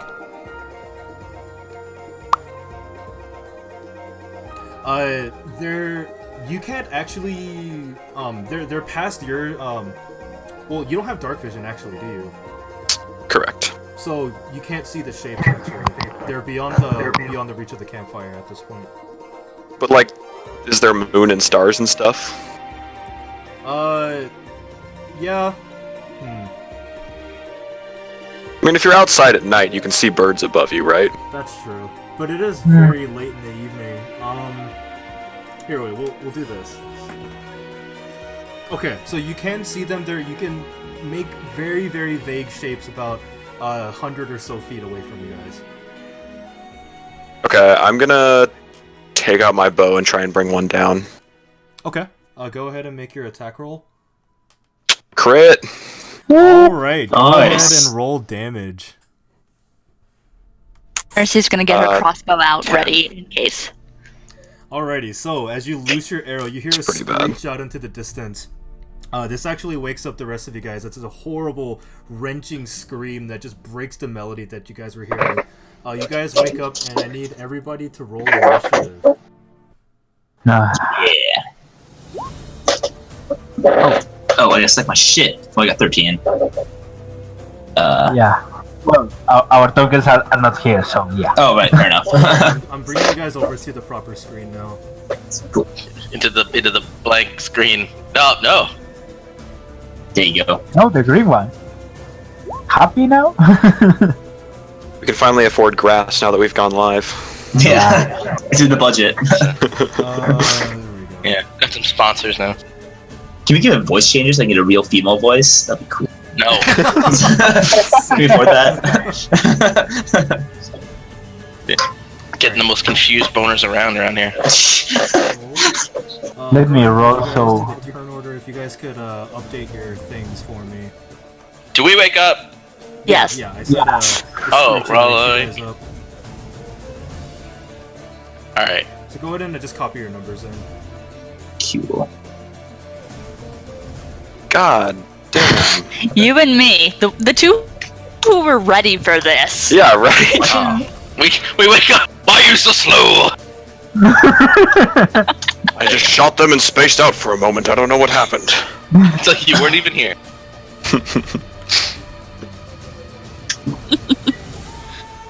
Okay, just a moment while I get this all situated.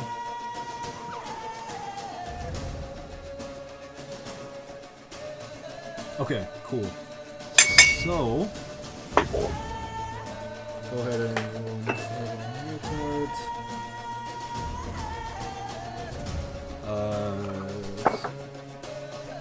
Alright, sweet. Edric, you're up first. So, you're woken by you wake from your sleep from the sound of loud screeching that just shakes you to your core as you wake up. There's still a faint melody in the air. I need you to make a wisdom saving throw. Of course. This going to be bad. Oh my god. Yeah, Nice. you managed to shake off the effect. Oh, thanks for reminding me about Victor. Let me roll for him. Jeez. And it doesn't matter because you rolled bad. Alrighty, Edric, rest of your turn. I jerk up and I just look. Why do you guys always wake me up when I don't have armor? I hate you. Okay. He's gonna take a minute now to put his armor on. Until he decides that's stupid and then runs around half naked. With half a piece of studded leather hanging off his That's great. It's great stuff. No, and Edric, you didn't wake up, or you didn't jerk up. You jerkified up. Okay, shut Let's get the terminology So correct. amazing. Edric, what are you doing? I go outside and ask Drakan and Mercy where the heck did that come from. So, from which position did it came? Just going to point up. Yeah. Mercy's gonna do the same thing, just it came You from guys- up there. You guys know, Dracarn, you fired off in this direction about 100 feet. 100 feet. Which direction was that? Sorry. Over here. Vaguely in that direction. I don't see a ping. I'm not seeing a ping. Yeah. Yeah. Wait, you're not? No. Oh, sorry, I'm in the wrong layer. Over here. I'll do it. Okay. There we go. Alrighty. I still don't see it. I am good at this, It guys. wasn't Trust me. Where? Zoom, do it again. Oh, yeah. Over here. Bottom left Okay. corner. I'm sorry, I wasn't zoomed out to the entire map. Alright, so then I will point up and in that direction. Okay. It's far. I look up and just. Okay, whatever. And I take my longbow. Okay. I suppose that takes my bonus action. I mean, it takes an object interaction to take out your bow. That's fine. Okay, so yeah, I take my longbow and just try to make out the silhouettes, Mhm. the sky, and shoot at one of them. Make a perception check. Well, actually, Okay. this would be with disadvantage because you don't have dark vision. Yeah. So that's a 10. Let's see here. You do catch some movement off in this direction. You don't see exactly what it is you're shooting at, but you can fire with disadvantage. I will second guess myself and just run as far as I can. Let's see. About here. So I'm going over here, and I suppose were we on plains? Complete plains? Sorry? Are we on complete plains? Like Yeah. Everything this is around just, us is grass, plain? just flat grass, no trees or anything. well, I'm going to take my bonus action to. Yeah, no, I'm gonna dash instead of attacking. So that's 30 more here. And I'm gonna check again if I can see anything now that I'm closer. Okay, another perception with disadvantage. See now. Oh my god, that's a 6. Unfortunately, you see just vague shapes, but you can't pinpoint any locations. Human They're, problems. A lot quicker than you're expecting. Next up is Lenneth. Okay. Wait, sorry, no. Next up is not you. Next up are the bad guys. So, Maybe get closer. they're going to. It's almost like they should be on the turn order. I'm trying a new thing where I don't have them on the turn order for more. I just kind of like that. I think. Well, Yeah, it makes more sense. Yeah. So, I like it for the first round at least. so one of them, Edric, as you're running up, you actually see it fly into your face as it comes into full view. This woman-like creature with wings, screeching, horrible expression on her face as she dives down towards you. Her first attack is going to be a 14 to hit. 14 to hit, and that misses. Well, you're not wearing armor, correct? Well, yeah, so that's 15, yeah, that hits. So you take 6 points of slashing damage. 6 points. Okay. And yeah, it's just screeching at you loudly as it claws towards your face. There's another creature. It flies up. You guys can't notice these other ones as they're approaching. Still in the cover of darkness. Lenneth, now you're up. Okay. I guess I'll make a. Will it cost any action or bonus action to make a perception check? I'll say it's a free action, just a once per turn that you can make a perception check. Okay, yeah, I'll take a look at the sky to see if I see anything. Okay, unless if you do choose to take another action to look for them. Okay. That's 12. You do actually notice some movement over in, is that wrong layer? Over in this direction. Oh, that's pretty far. And it's still way up in the air right now, right? It is, yes. Okay. And there's no lights. We're in a pitch black field right now. Yeah, so I'll take the one that I light is this campfire. Okay. I'm going to... I'll try to stay close to the fire as close as I can anyway. I'm going to move up to here, so it'll be 30 feet away. Okay. And I will use my Radiant Bolt to attack it. Okay, and this is, you are in darkness right now as you've moved away from the fire, so this attack will be with disadvantage. Ah, shit. Okay. Man, being a human's hard. Shit. Unfortunately, it streaks past. You do see what looks like a humanoid face kind of screeching as the bolt goes right past it. Alright, I'll use my bonus action. Can I, see it a little better now that I, had light go past it? You do have its position. The bolt kind of streaked past it, so you don't, you can't, you don't have a very clear view of it, but you do know where it is. Okay, will I still attack with disadvantage then? Yes, unless if you procure some kind of light source. Okay, well, I'll just use my bonus action at a key point to shoot 2 more. Okay, go for it. Disadvantage, I guess. 9! 9! 9! Unfortunately, they all just streak right past. Son of a bitch. Alright. Alright, I'll Crook, just- you're up. Yep. Alright, I am going to go ahead and use half my movement to get up from my sleepy prone ass, and then I'm gonna move. I have dark vision like a motherfucking orc. What can I see when I look around? You can see... Wrong layer. You can see this one very clearly as you're looking out. You can see some vague movement outside of the range of your dark vision, but this is the one that you can see most clearly as of right now.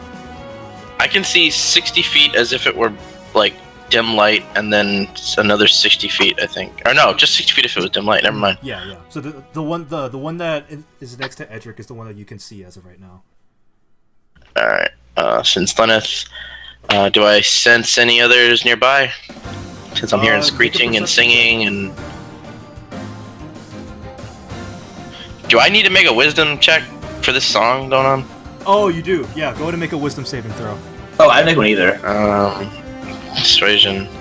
I made persuasion, but I'm stupid. But that's still plus add 3 to that, and it's a 23 or 24 Right, or 22. You're good. He talked the song out of hypnotizing him. Let it Yeah, retroactively super. make your check. I should have done Okay. that. And I'm gonna make my wisdom saving throw now. 14. Okay. 5. Oh no! Okay, so But I'm gonna use a luck ass point Okay, go to, because I don't want any of this shit. How many you have left? I have 1 left. Okay, so I'm not gonna take away what you did the last turn, but I will say that as of right now, you are currently charmed. As of? As of now, The following turn, you will be charmed. Oh, you're charmed? Oh no! So, Crook, you managed to shake off the effects, and you do catch a glimpse of some creature off in this direction. Right, then you guys take care of that. I'm gonna go have some fun. And I'm gonna use the remaining 15 of my movement to go over... God, I have no movement left. I was prone. I'm gonna go this side. Since they're super fucking far from me, I'm gonna go ahead and use a bonus action to go into a rage. Well, as you get right and there, that's you it. can actually see the creature as it comes within the range of your dark vision. How far is that?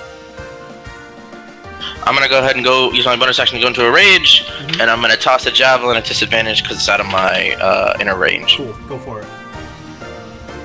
16. Nice. That hits. Roll damage. Cook, sitting in the dark, just takes a javelin. Fuck it. Damn it. So Oh, that's I just missed 7. 3 times. Just 7. Charmed. Okay, cool. Just 7 So damage. it screeches out. You can see that this creature was singing right before your javelin struck it. It's still. Let's see. Wait. Okay. So yeah, it's still singing, but it looks back at you with expression of rage on its face. This horrible. I don't pay you for a wake-up clock. Alarm clock? What's a clock? I don't know. Keep Oh, going. yeah, sorry. Turns over. Alrighty. Next up, Mercy. Wisdom saving throw. Yes, go for it. Alright, you're good. All right.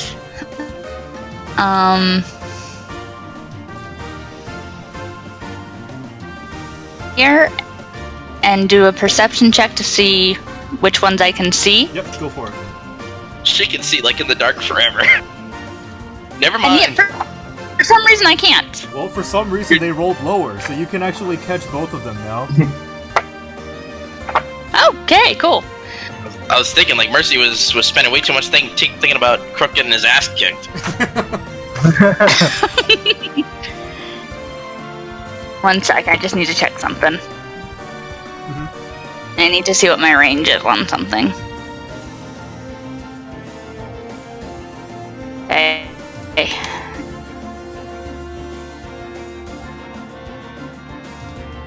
Oh, it actually is within my range. Oh, sick. Going to make a, because the crossbow, it's up to 80 feet. Right, yeah, you're good. This one is actually in my range. Yay! Yep, go ahead and take Is it your a So gonna shoot disadvantage at it. or regular? Oh my god. Sorry about that. That just hits. Roll damage. That's Oh. Electric's longbow. Oh, No, no. that was not me. Okay, that still hits. Mine Go for hit. it. Alright, sweet. Your bolt just streaks across, lets out a horrible screech, though it still maintains its melody. Anything else on your turn? No. Alright, Jakar, you're up. Alright, do I need to make the save again? Yes, go for it. Oh boy. Oh wait, no, if you already saved against it. Sorry, Mercy, you didn't have to do it either, because you guys already saved. Okay. Oh, okay. Look at these badasses. Well, regardless. So I probably can't see the bottom 3, but I'm guessing I can see the writhing mass on Edric's face pretty clearly. Not very clearly since you don't have dark vision, but you do know it's there. You cut out, sorry, I know what. So it's outside the range of the campfire, so you can't see it very clearly, but you do know it's there. Oh my god, that's twice in the same word. Hello? You're Yes. cutting out a bunch, Daniel. You can't, whatever word you're trying to say, well, you're not allowed. Alright, so you can see the creature that is, or okay, you cannot clearly see it, but you do know it's there because it's outside the range of the campfire. Okay. Did you hear it that time? I did, thank you. Okay. So if I were to attack it, it would be disadvantage. Yes, unless if you, again, procure some light source. Alright, well... So could I target it with Hunter's Mark? Since you do know it's there, you can, yeah. Okay, then I will do so and take a shot. Okay, go for it. Welp. Fortunately, it misses. It just goes All a right. little bit wide. I guess that's my turn. Alrighty. Actually, wait. Okay. Well, no, sorry, I couldn't do that. Never mind. Okay. Next up is Victor. He's going to get up, and he's going to walk over to Jakarn. You're like, hey, this might help out. And he touches your longbow, casts a light spell, and it lights up to a radius of, which I'm going to check right now. It helps I everyone. think it's the same as the torch. Yeah, so 20 and 20. He says, hope that helps, and he kind of looks worriedly around the sky. Next up is Edric. Okay. Let's see. Well, I will take my extra action my bonus action to disengage. Okay. So now that I'm here, because I only have my longbow with me and arrows, I will take a few steps back, and I'm gonna take a shot at this one right here because I know where it is. Okay, Right. it's still going to be with disadvantage though, because you don't have any light source. Okay, well, let's see how this goes. And longbow. That's a 10. That's misses. Unfortunately, that just misses if your arrow goes a little bit too wide. Dang it. I take my 5 extra feet and I just stay there. Okay, Lenneth, you're up. Sorry, I double-clicked for some... Oh, no, you're not up. It's the bad guys. So, this one is going to fly up and give chase to Edric. You guys do see it now as it comes within the radius of Victor's light spell. It's going to take its attack at Edric. Holy shit, flying naked woman! So 14 to hit. And that hits. Okay, so you take 5 points of slashing damage as it claws out at you. Okay. Okay. So, let's see. This one over here is also going to approach, using its full movement to get right there. This one is also going to approach, and you see these other flying entities are wielding clubs, whereas the first one wasn't. Mercy, or Lenneth, you're up now. Okay, so do I know which one affected me with song? Your turn. Yeah, your turn. You don't even get a turn right now. What? Right. No. I thought I just can't attack the target. Okay, Yeah, it says exactly. while charmed by the harpy, a target is incapacitated and ignores the shit. songs Uh-oh. of other harpies. And if it's So he- if it's more than 5 feet away from the harpy, you must move towards the harpy by the direct route. Which one is it? It's this one right here that's currently charming Lenneth. Yeah. Okay. You Anyone have that's to go singing. directly to it with all your movement. That's dash. Uh, I don't think you have to dash. it You just just have says to you move. It just says you move. Yeah. Okay. And you do not avoid opportunity attacks either. This sucks. Oh, All right. Fuck. Oh man. I'm running right by the one near Edric, so that's gonna attack me on the way there. I First guess. Colin, now Harpies. God damn it. It's gonna miss. It's a 7. Okay. To hit. No, I miss. Yeah. Cool. Okay, what else can I do? Let's see. Okay, so at the end of your turn, you can repeat the saving throw. Okay, let's try this again. So go ahead and make your wisdom saving throw. 17. Alright, this time you managed to throw off the charm as you're Hey, kind of jeez. confused, a little rattled, and then immediately it turns to anger as you see this woman singing before you. Yeah, I'm hella pissed now. Alright, Croak, you're up. Alright. I'm just gonna clear his throat. Alright, time to go to work. I'm gonna move up to this fucker. Go for it. But then, time for you to die, and I take an axe swing. Okay. Crit! Alrighty, roll Hey. your damage. 17, Plus brutal. that's 26. Holy crap. And you get an extra bonus attack, because... Oh wait, did you take Great Weapon Master? No, what are you talking about? Okay, alright, never mind. Thinking I'm grog. Alright, No, sweet. and I anything didn't else? frenzy rage, so that's just my attack. What is it? Did that thing survive? It's looking pretty messed up as you just slammed your axe into its midriff. It's pouring Damn. blood all over the place. Oh, I see. I can't really treat y'all lightly, and I go into a frenzied rage with my bonus Alrighty. action. Alright, Mercy, you're up. Alright, going to advance. I believe it's here. And, do I need to do a perception check to see this one? No, you already made it earlier, so you can see it. Okay. Alright, I'm gonna fire at that one with my crossbow. Go for it. 18. That hits. 1. Unfortunately. Sadness. It dodges most of the impact, but it does still catch it right in the foot as it's flying past. Anything else? Stupid harpy. No. Alright, Jakar, you're up. Alright, so seeing Lenneth wander off into the darkness, I'm going to call out, Lenneth, what are you doing? I'm going to rush forward It's a pretty song. there and attack this one. And that one is. It's within the torch, it or is, the yeah. light. Oh, nice. Good positioning. Go for it. Modified 20. That hits. And has this one been damaged before? Oh, and I was going to put Hunter's Mark on it before I attacked. Can you move it if the creature's still alive? This one has Hunter's Mark. Oh, maybe I can't unless the first one dies. It has to die. Let me double check. Does it? Time for Grimoire. Yeah, if it drops to 0 hit points.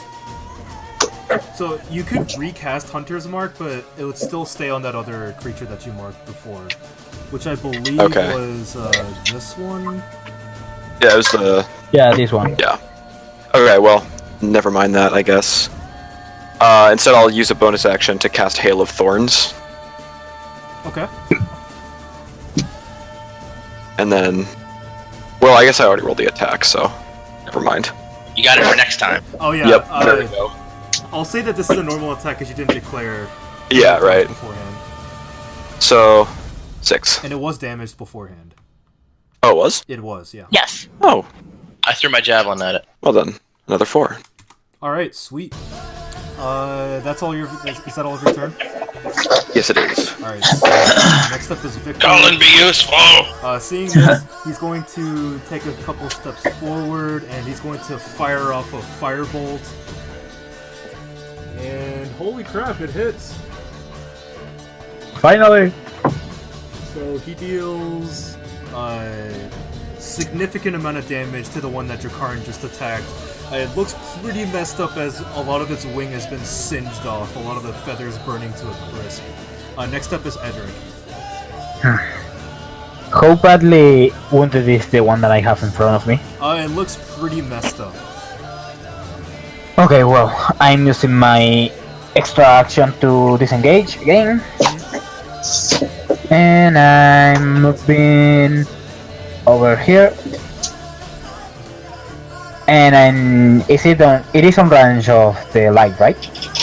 It is within range of Drakarn's light spell, yeah. Okay, so I take a shot at this one. Go for it.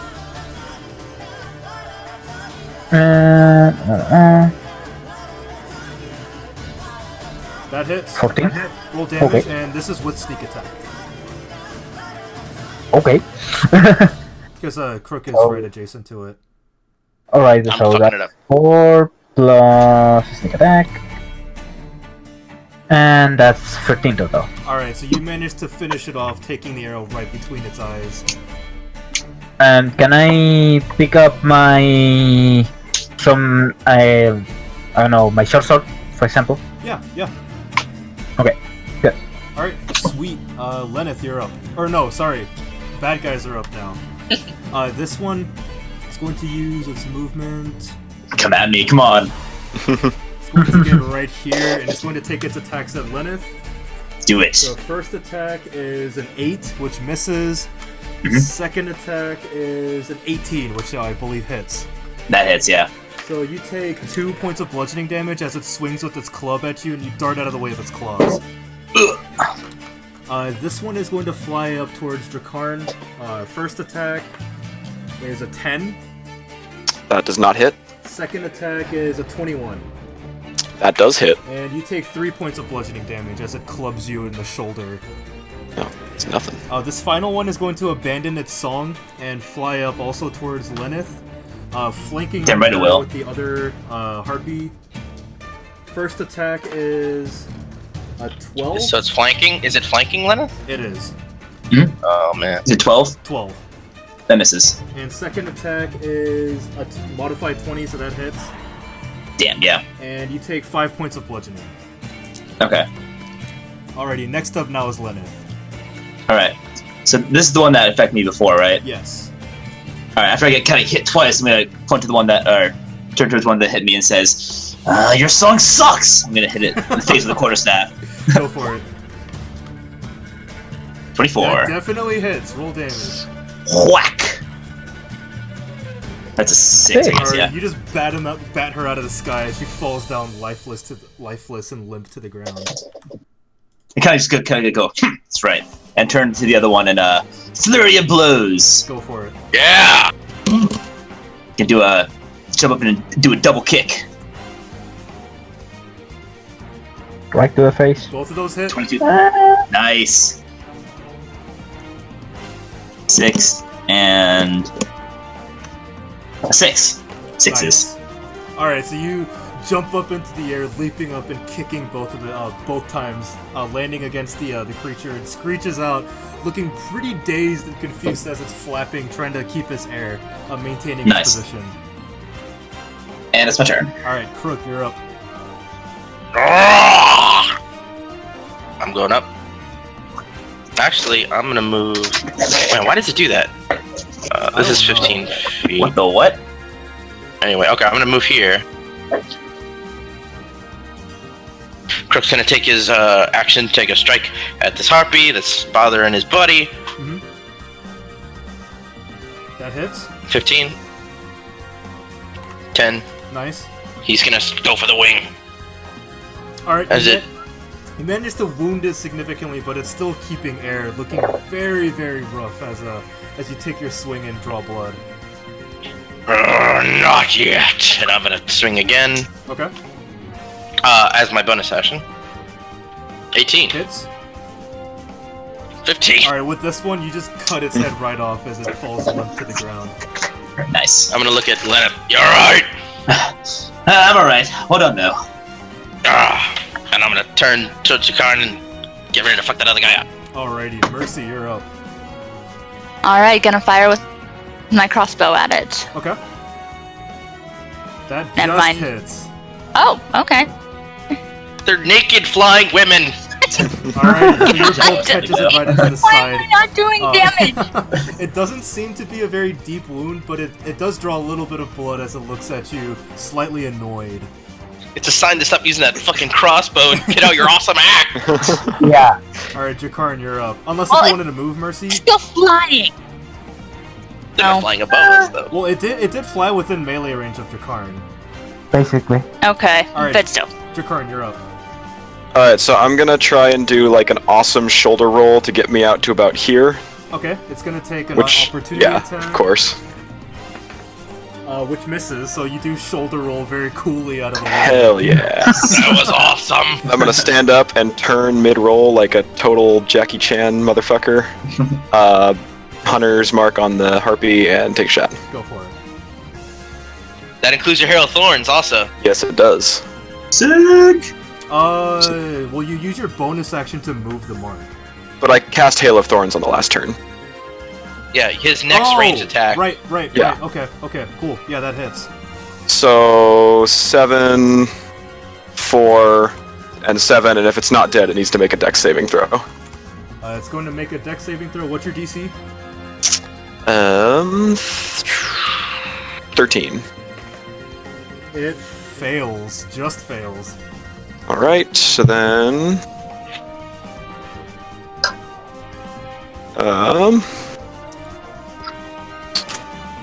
Oh, that's not correct. Nice try. JK 1d10. Command, Yeah. 10. So another 8 piercing damage. Nice. Okay, so you jump out of the way, loose an arrow, it catches it right in the ribcage as it kind of gurgles, trying to screech but struggling to do so. Good old JR, Jim Ross. Oh my god, that harpy had a family! Alright, next up is Victor, who's going to fire off another bolt. It hits, and he deals not quite enough damage to take it down. Edric, you're up. Edric, kill this damn thing! It's up to you. Let's see. Hopefully, I may. That's enough. Cocky motherfucker. I run up to it and take a swing at it with my short sword. Okay, go for it.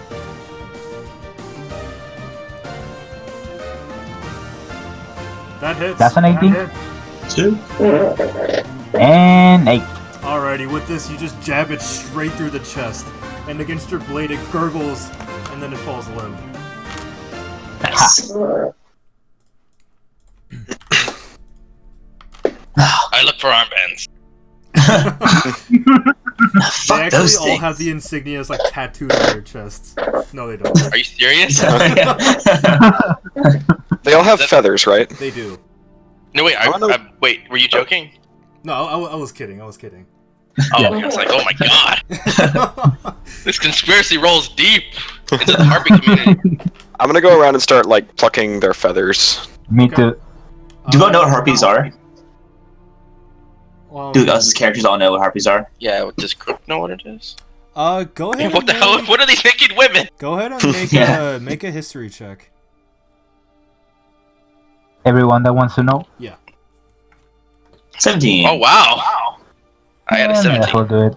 All right, yeah, these are What do I have? not very rare creatures. Oh, 18, okay. You know them. You know them to be harpies, and you know that they typically try to harass travelers looking to amass some form of wealth, whatever it is that they're looking for. Actually, on one of their corpses, you do find a pouch that contains 7 silver pieces. And yeah, what's you that? do not find I think any Jakarn was strange looking. insignias or markings on their persons. But, so who found the gold? Silver pieces. Oh, silver pieces. Sorry, Yeah, silver you pieces. found It's probably- 7 silver pieces. It was either Jakarn or Adric. Like, Crook was just looking at insignias, and Adric and Jakarn were actually looting them. So. Dracarn was the one who found them. Oh. Anybody want 7 silver pieces? Let's kind of fist in the ground. Want their damn harpy money. Still pissed. I'm sure Adric will take it. I'll toss it at Edric and keep plucking feathers. I catch it. I keep plucking feathers. Keep looking to build that eye stabby monument to your eye stabbiness, eye stabber. Shut up. It's got him. Both of you guys make survival checks.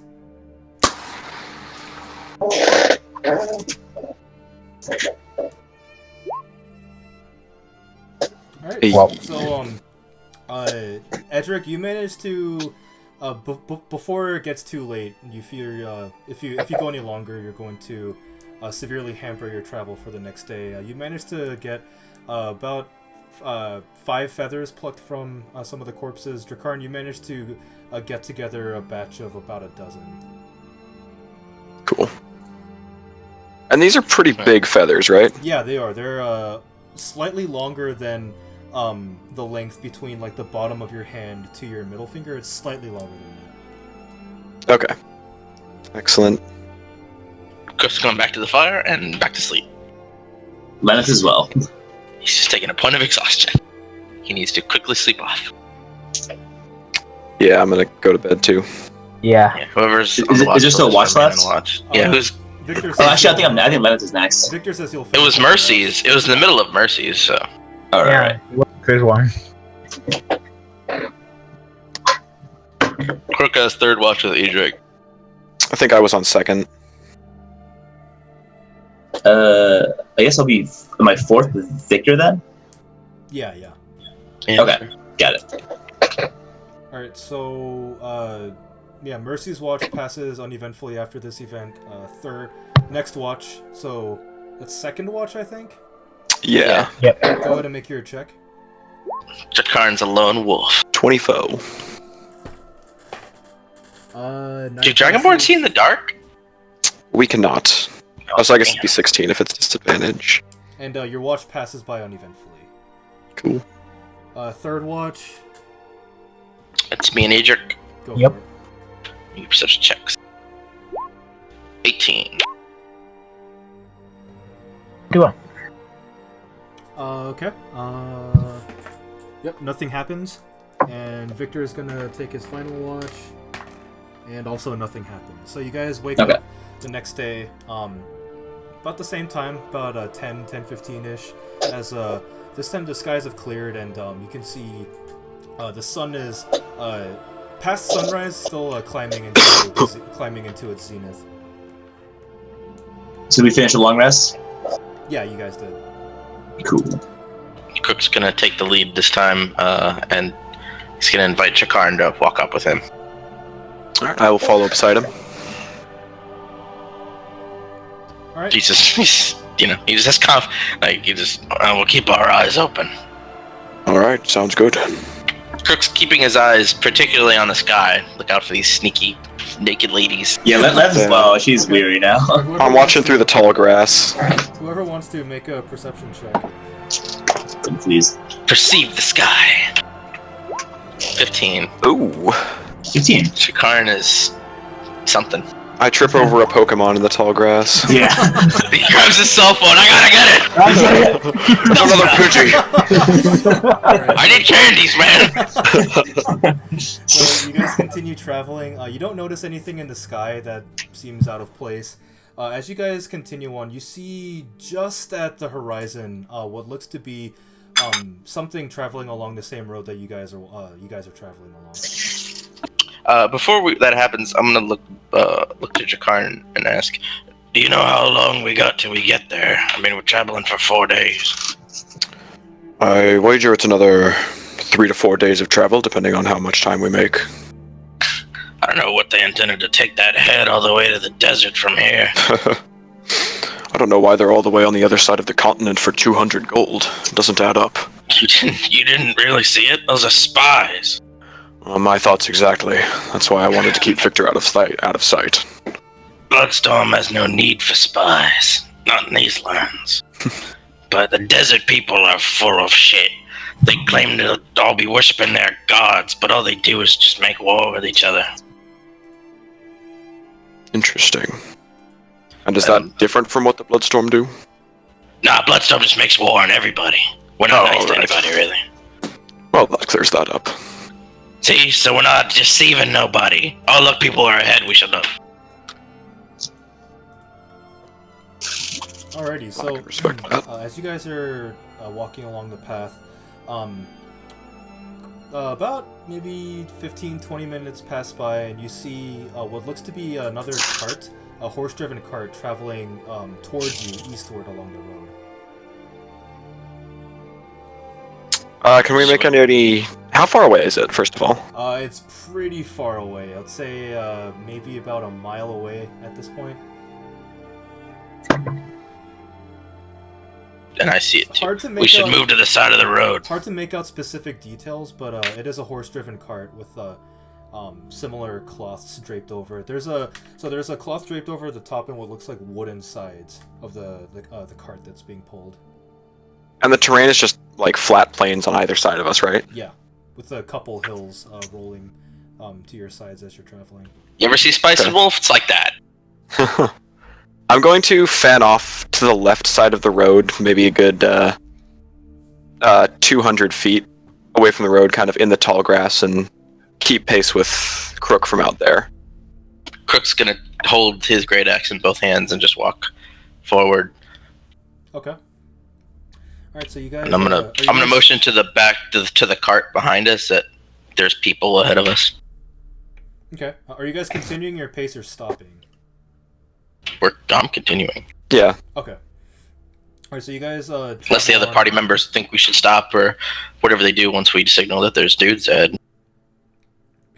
No, I think we should keep going. He just smoking a pipe. You don't give a fuck. Yeah, fuck that shit. Fuck those dudes. Alright, yes, we're going forward, yep. Okay. Alright, so you guys continue on. Another about a half hour passes by, and at this point well, actually less than that, about 10 minutes pass by, and now it's about a quarter mile away from you. You make out a couple humanoid figures walking adjacent to the cart, which is being pulled by one horse. There's a kind of what looks like a shaded stagecoach tethered to the front of this cart. It's a pretty large structure. There's like this cart, what looks like some kind of a storage unit attached to this other passenger structure, which the horses are tethered to. Which its curtains are currently drawn shut. You can't really see inside, but you do see two humanoids walking adjacent on either side, flanking this cart. We're still pretty far away. On the a hazard? quarter mile away. Are they carrying any weapons that we can see? They do appear to be armored and with the weapons at their sides. Have I seen any kind of setup like this on La Hazard? Make a history check. Okay. 21. Jesus Christ. I mean, looking at these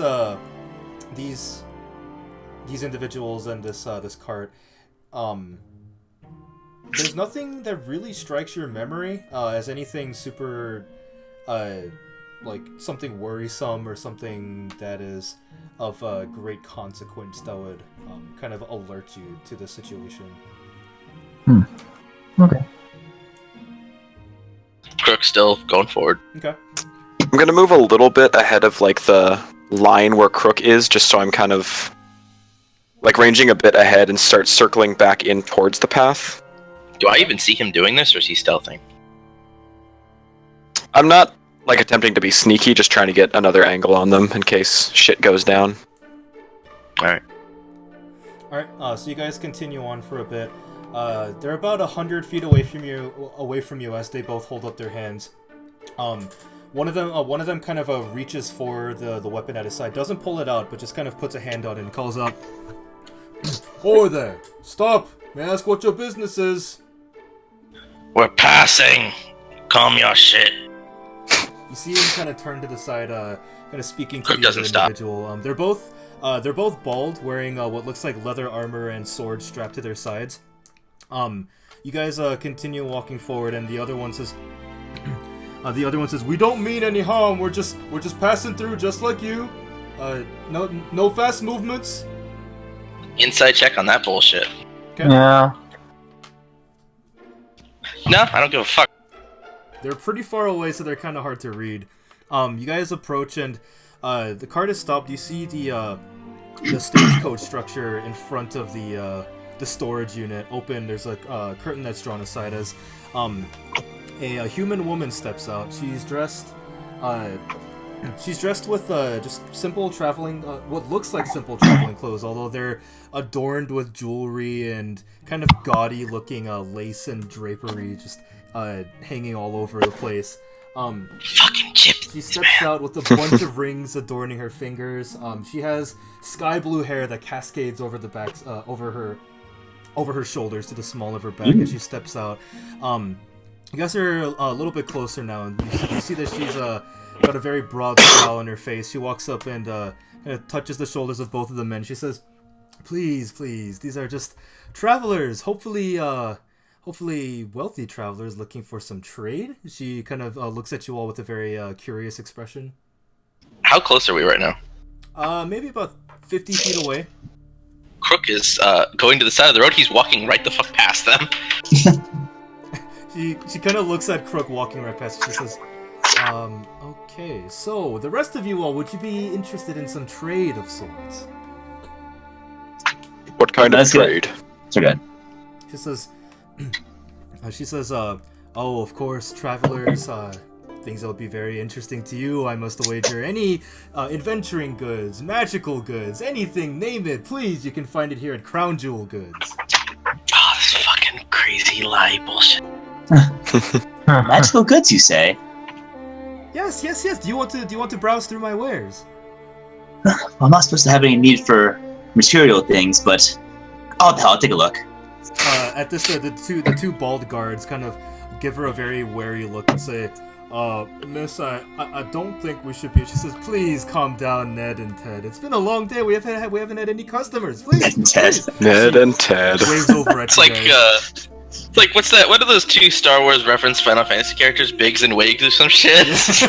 Oh, God. When Crook, how many? There's two stagecoaches, right? There's the covered one, and then you said there was a passenger section that's uncovered? Well, both of them. So there's the storage unit in the back, which is just a wooden structure on wheels, and then the stagecoach which has a cloth covered over the top. Okay. The stagecoach, or can I see from how tall I am? Can I see what's in the back one, the storage unit? Well, it's you can see there are several latches on one of the corners towards the front end of the storage unit. It's currently just closed up. You just see wooden panels. You don't see anything inside as of yet. I'm gonna walk between the two carts to the covered one. Like in the back. I'm gonna try to sneak. Okay. It's kind of a tight space, so you'll have to like slide through. There's like a coupling between the two units. Yeah. Okay. Alright, so you slide between them. The lady kind of motions you guys over. She says, I'm sneaking now. okay. Go ahead and roll stealth. Yeah. 15. Okay. So she motions very in a very grandiose fashion for you guys to follow. She says, "Please, I have many goods that I'm sure you'd be very interested in. Oh, please, I forgot to introduce myself. My name's Tiara Jade." And she steps over to the storage unit, pulls out a ring of keys, and undoes the latches. Very flamboyantly throws them aside, and you see shelves just lined with goods in front of you. At this point, I've started heading back towards the main road, and I'm now standing by the cart with the rest of the party. Okay. If Crook can look into the covered cart, he's going to attempt to see what's inside. Make an investigation check to look for any openings. Roger. Look around, and this thing is fastened pretty tightly. You don't see any gaps. Or Didn't she come out of a flap in the front though? Right. Well, I thought you were like wedged in between the units. Well, there's no flap at the back either. No. Oh, okay. I'm gonna draw one of my hand axes. Okay. And I'm what are gonna the rest of you guys doing? I'm gonna cut a hole. I'm looking at her wares. Okay. Yeah, me too. All right, Yeah. So you guys, Darcy's standing kind of behind her car, and Lenneth just looking like, "No, come on, guys, let's get going." I'm also browsing the woods. Okay. So Mercy is looking very sternly as they're just ignoring her completely, looking at the goods. It's like a housewife. She very gracefully waves her arms about as she gestures to each of the items. Her inventory consists of 10 potions of healing, a bag of holding, an immovable rod, Keektum's ointment, a mithril chainmail, and other assorted adventuring goods. Jesus Christ. Wow. Give me check. Oh, we're murdering some people today. Oh, come on. I know. I'm not kidding. I much don't see any of this. She says that will be 100 gold pieces. Oh, never mind. Let's see. 100 gold pieces. What? What was it? The 100 pieces? I didn't hear that. For the bag of holding. Oh, for the bag of holding. Oh, well, at that point, Eric just says, "Okay, I know you're a good merchant, and I think you could find use for this." And he takes out the 2 gems that he's been holding all along, the Jasper and the Sardonyx, and shows it to her and say, Oh yeah, "I think this can cover the bag of holding, right?" Her eyes light up as you pull out the gems. She says, "May I?" And she reaches out towards you. Yeah. And I hand her just the Jasper. And so she takes it in her hands, kind of turning it over, examining it very closely, and she says, "Oh, these are very pretty pieces. Yes, I believe 2 of these would cover the cost of the bag if that is what you'd be interested in." I throw the other gem at her and just make a motion to grab the bag of holding. She says, just a moment. And she reaches out, touching the shelf. There looks like what's some kind of a very quick silverish white shimmer as what looks like some... you guys didn't see it before, but there's some kind of a invisible... What was once invisible, this force that recedes away from the bag. And she takes it off the shelf and hands it over to you. At this point, I'm cutting into the thing as quietly as I can with my hand axe. Make a sleight of hand check. No. So Crook, you're kind of tearing through the fabric with the hand axe. There's a part of it that kind of catches, and you're like, "Oh, shit!" And you like trying to just put more weight onto it. There's a very loud as it just the fabric just is shredded at the bottom, leaving a very large gaping hole. A couple of the guards, the 2 guards look around. "Hey, what was that?" And the merchant says, Nothing, look away! And the merchant says, "Oh, please, please, calm down. It's just been." And she looks back at the rest of the village. She says, "I ask of you all to please forgive them. They're rather on edge as we haven't any customers of late." She kind of glares at them as she looks back at them. Oh my god, I'm gonna go in with this. I'm putting my head through. I'm looking. I want to look. What's inside? Okay. Well, as you do, you hear one of the guards say, "Well, shouldn't we still check something out? There's some damage." And the other one's like, "Oh no. I mean, it's a brand new cart." As you look through, make a perception check. Oh man. Oh lord!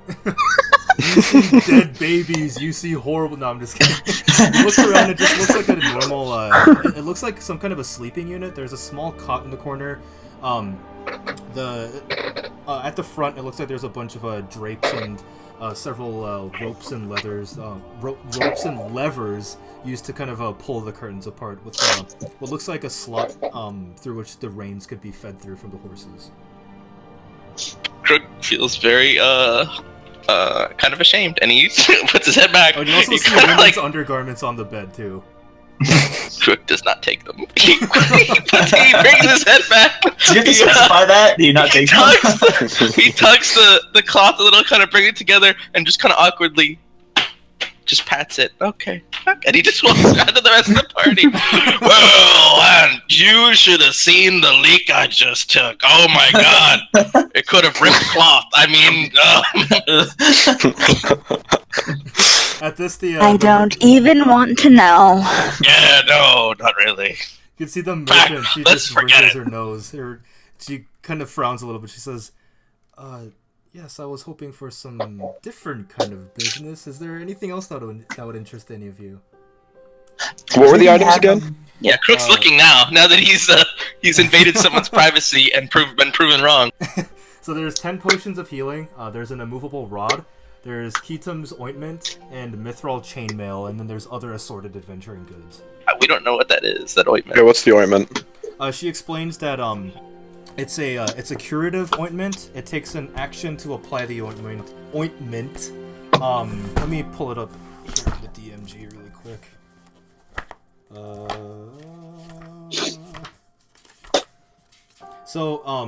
It contains 5 doses. As an action, you can apply it to the skin or swallow it, and it cures 2d8 plus 2 hit points. You can't be poisoned, and it cures you of any disease. Ooh, how much for that? She says, that will cost you 150 gold pieces. Well, damn it. So she's And are the other healing stuff? potions 50? 50 apiece, yeah. Okay, we each got one of the gems, right? However you guys divided them is up to you guys. I believe so, yes. Okay. Crook gave his to Lenneth, I think. Mm-hmm. Yeah. Yeah, I think so. Yeah, right. Does the ointment only have one use? It has 5 uses. Crook takes his bag off his belt. He looks in.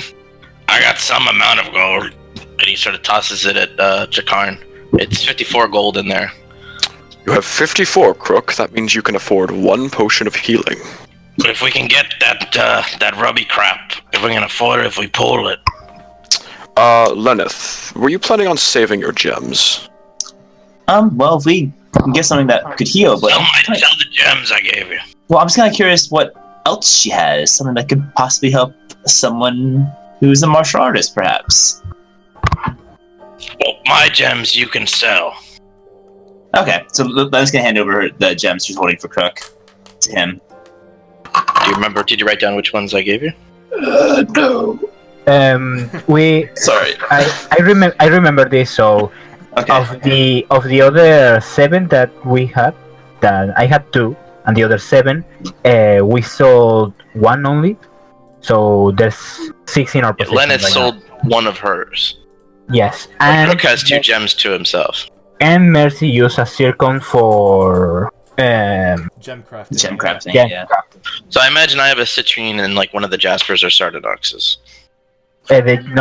You guys have the citrines, and I think it's it's the 3 citrines, chrysoprase, and a circon. Okay. Well, I have 2 gems that were mine, and I'm going to take those from Lilith and sell them. And I'd like, if we can, to just take those away from the item list so we know exactly how much we have left. Okay, so Mm-hmm. which ones did you guys use? We've used 1 Zircon for the enchantment for Mercy, so start with that. Okay. Lennis sold 1 of the gems, I don't think it matters which, in town. I'll just say it's a citrine. Yeah. Edric just sold 2 of his gems. So I think they were both the Chrysoprase and something else. No, Jasper the Jasper and the Sardonyx. Oh, okay. So 2 Chrysoprase, 2 citrine, and 1 Zircon left. So Crook's going to take the 2 gems and let it to him, if that was what the deal was, and he's going to hand them over to sell. Okay. And he's going to ask if he's going to point at the pouch that he threw to Karn, which he says that has 54 in it. Will this cover that ointment? And he holds out the 2 gems. If you add what's in the pouch, yes, it will. I don't know. I look at the lady. Like, how much are these worth? He has no idea. She says, "Yes, that will cover the cost. Actually, very nice gems you all have." Yeah, we got him off this guy, and he just goes off. And as he's doing that, I'll count out 50 of his gold pieces and put them on her counter, and then hand him back the pouch. Okay, cool. So one of you guys can go ahead and add. I'll spell it in the. Crook will take it. I have the DMG. I'll do it, DM. Where it is. Alrighty, and she says, for martial artists, I'm sorry, I don't have anything specific to martial arts, but I do have other adventuring goods if you all would be interested. Yes, let's see what you have.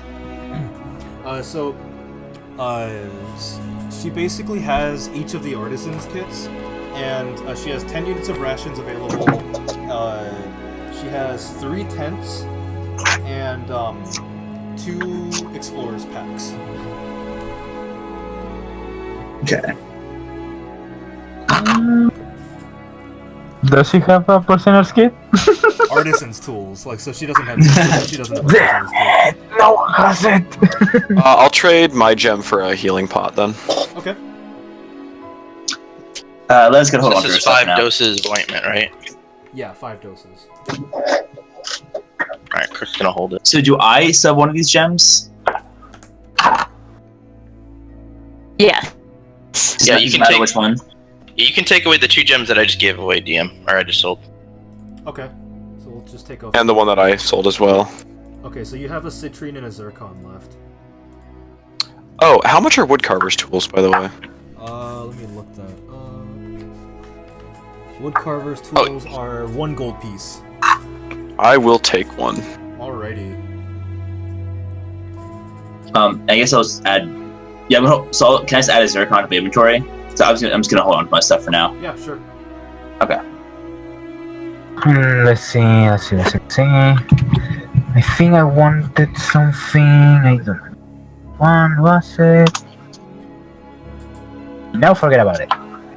Because for our money, the ointment is way better than it's better. It's what is it greater potions? Yeah. It's super fucking dope. Way better than any potions we could buy. Yeah, it's pretty sick. She says, "So is that going to be all of your interest for today?" Oh, now that I think about it, and Edric just starts looking inside the bag of holding, which, by the way, when he got it, he just threw inside the backpack he had, and everything that was weighing him down inside it, and starts looking around it, and just takes out the 5 harpy feathers and say, "Does this have any value to you, by any chance?" She says, "Oh, those are very nice feathers, but I'm afraid I do not have a use for them. You might find artisans in the city if you're headed over to Losdorn that might be interested in such artifacts." Figure as much. Edric, if you're looking to just sell those and don't mean to use them, I'll buy them off of you for a silver apiece. No. No. She kind of laughs and says, "Oh, looks like you have businessmen among yourselves." Says, Crook clutches the ointment to his chest. Let's go. We gotta go on our way. as well. Thank you for your patronage, and also, if anybody asks, tell them you got them from Crown Jewel Goods. We won't remember your name after we walk away. Tiara J. Thank you very much. Thank you. And she packs up her stuff and ushers the guards along. One of the guards says, "Hey, did you notice this tear back here?" And the other one says, "What? What is it you're talking about?" The lady says, "Oh, hurry up. We have traveling to do." Let's get out of here. Sigh and walk along. Why are you guys nervous? What about a tear? Sure, I don't know. So it's about midday now as the cart pulls away with each of the guards still bickering with the merchant as they travel past you. I'm going to sit in the cart with everyone else, and I'm going to open up like the canvas lid that's on the ointment thing. I'm going to motion Lenneth over. What's up? She explained exactly what this does, right? It's healing. You think you can remake this? Find what is made of, and see if you can make more of it? Can I? As of right now, it's beyond your area of expertise, unfortunately. But eventually, I might be able to make it. Maybe. That's like, well, Crook wants to keep one dose like saved in case that time ever comes. Okay. And he's going to just. Okay. I can't say I've ever seen it before. I just made my first healing potion by myself. I think for now it is beyond my skill. Well, that's kind of why I bought it. It looks like good stuff, and he just shakes it. Doesn't shake because it's fucking aloe, but he's just and you're like, all right, well, I can't really hold this in my pants. And I look to Jakarn and I hold out the thing to him. We're a group, so you gotta trust each other, and I hold it out to him. You keep it for now. All right. If you're ever in need of it, it will be. It'll find. All right, I'll keep track of the doses, I guess. Okay. And yeah, just to reiterate, it's 2d8 plus 2, cures poison and cures disease. I have the DMG, so if we ever need to use it, I'll have it here. Cool. I love the fact that he literally just handed to someone, and there's a guy that literally has a bag of holding. Trust in Edric, nah. Yeah, right. Hell no. You'll hawk that to slit your own mother's neck for a nickel. But bag of holding, dude. Just for the chance to do that. I love Final Fantasy VI. I love Final Fantasy VI. It's a great game. Oh, man. Alrighty, so you guys continue along the road. Rest of the day, nothing noteworthy happens as you guys find yourselves breaking for camp once evening falls. When evening does fall, I'm going to ask Jakarn right for the flashback because he wants to sniff it. Sure. I'll hand it to him. Alright, you sniff it and it smells faintly of aloe. It's aloe, I think. What is aloe? You knew what aloe was. I don't think I do.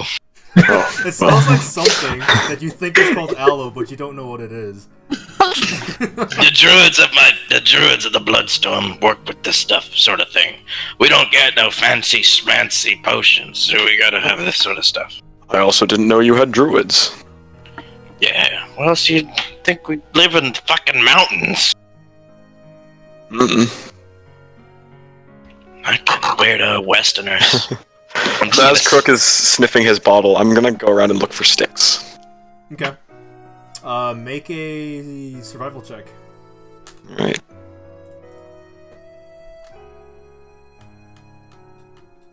Alright, you managed to find some sticks. Sweet. I will like to collect these sticks and take them back to camp.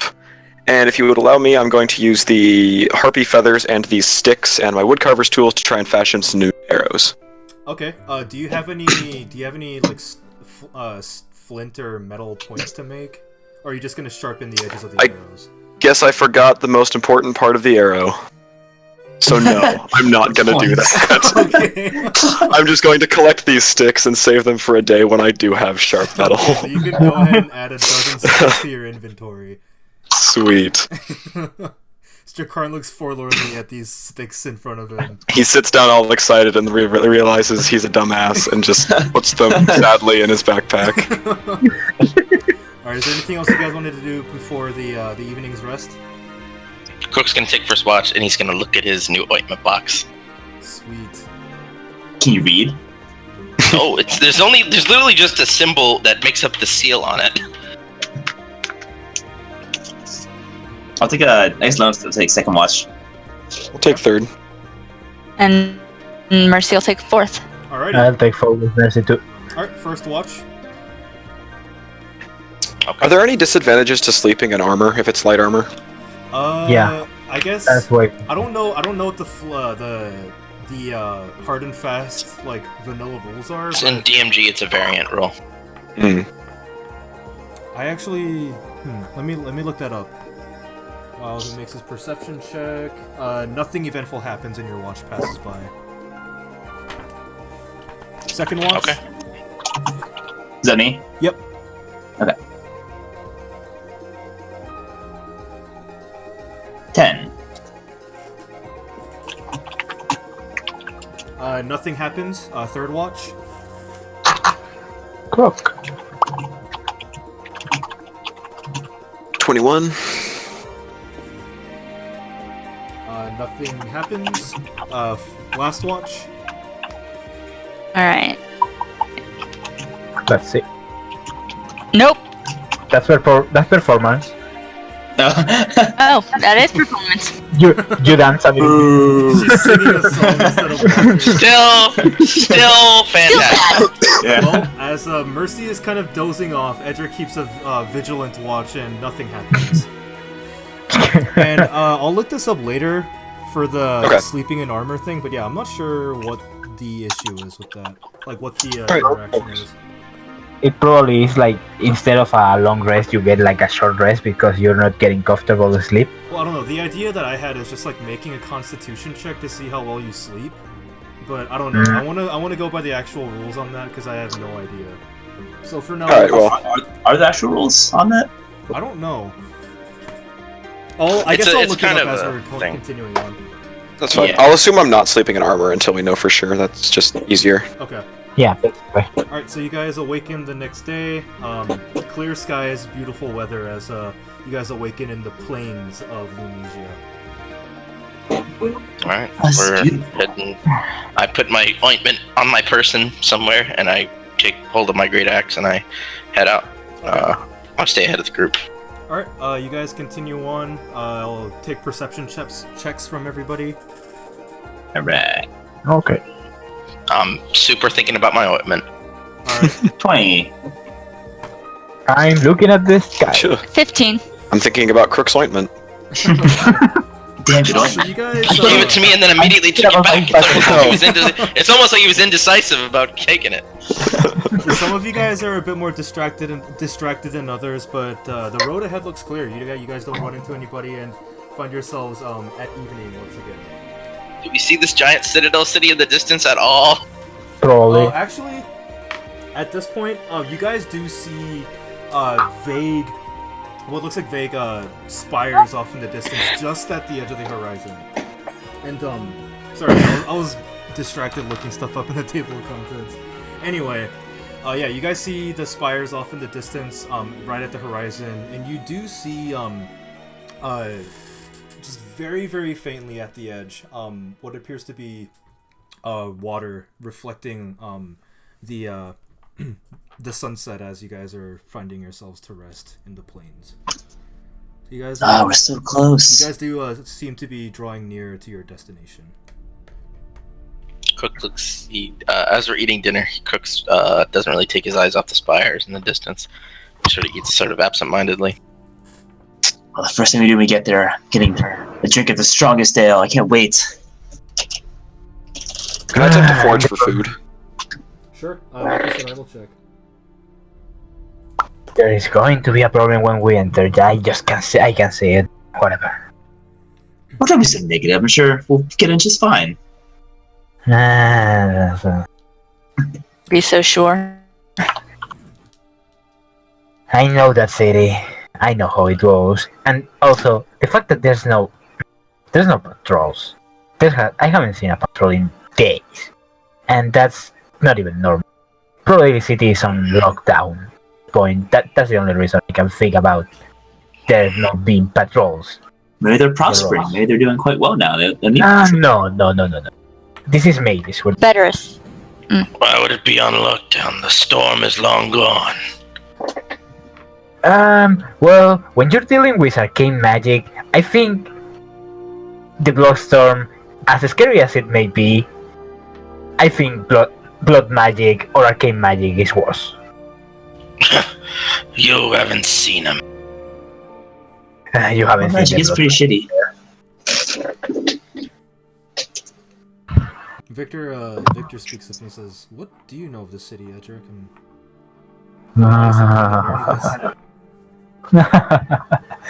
Don't worry. As long as you don't mess up around with the grown guy, you're probably gonna keep your head on above your shoulders.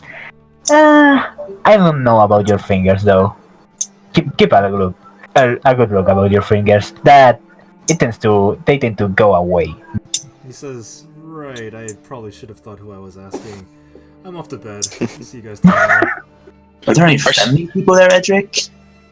Wait, what? Are there any friendly people there, perhaps? Friendly? He kinda reminisces a little bit. Well, kinda? I guess? But honestly, you know you're talking to me, right? I know, when we get there we can find some nice people to talk to and, just get to know them in the city. I mean, I know a couple that I can trust. Do you got Well, a main squeeze there? Kind of like nudging a little bit. not something I'm gonna talk with you, kiddo. So that's a I'm yes. just messing with you. I've got a question for you, Edric. What is it? How safe is it for a Zamfir to walk in there? Well, if they know you are unfair, you're probably gonna get burned. No, you're probably gonna get a steak, or burned, or a steak and burned. I don't know. The make is Alright. actually ruthless. But How that's probably- comforting. I look at Mercy. I don't know if I'll be welcome in there either, so feelings a little bit mutual. Wow. But, Well- to be fair, they'll just kill I can at me. least take care. Well, No, actually, I do have well, one more trick up my sleeve. Actually, Croc, there's actually orcs in there. In fact, there's a couple of orc mages inside that city that are pretty those guys are a mess. Those are truly a mess. So I don't think you're gonna have problems. The problems are probably gonna be me and Mercy. And he makes that like a really good emphasis on me. And Mercy, just kind of to prove her point, just cast disguise self. Oh, That's handy. What did she disguise herself as? yeah. Still about the same age she looks, but a darker complexion, lighter, kind of a pale brown hair, green eyes, very normal looking. Okay. Yeah. Yeah. I mean, how good is that magic? Whatever. How good is that magic, Mercy? It's pretty good. The Oh, one well. perk of being part vampire. I don't suppose you can do that on other people, can you? Unfortunately, I can't. Only Yeah. on myself and only once a day. Yeah, well, the thing is, we are going to what's mostly known as the Arcane Capital. Like, that's magic all around. They actually have things to look for that kind of stuff. But probably you will be okay since they don't do like really good checks on people that are entering the town. Although, if it's on total lockdown, I don't know about that. We'll find out when we get there, I guess. I guess. I'll take first watch then. I'll take second. I'll go third. I'll go fourth, and be right back. So I gotta pee real quick. Sorry. Alright. I'm gonna take fourth with you two. Okay, first watch. Crook is actually not keeping very good watch. He's actually looking at the spires, so this will either be a disadvantage or I don't make a roll at all. Okay, go to make it at disadvantage. 7. Okay, so as you are keeping watch, even though you are distracted, nothing seems to disturb the stillness as you're keeping your vigil by the fire. Alright. The second watch? Yeah, he shakes up. Wake, whatever that is. 16. Again, yeah, watch passes by uneventfully. Alright. Third?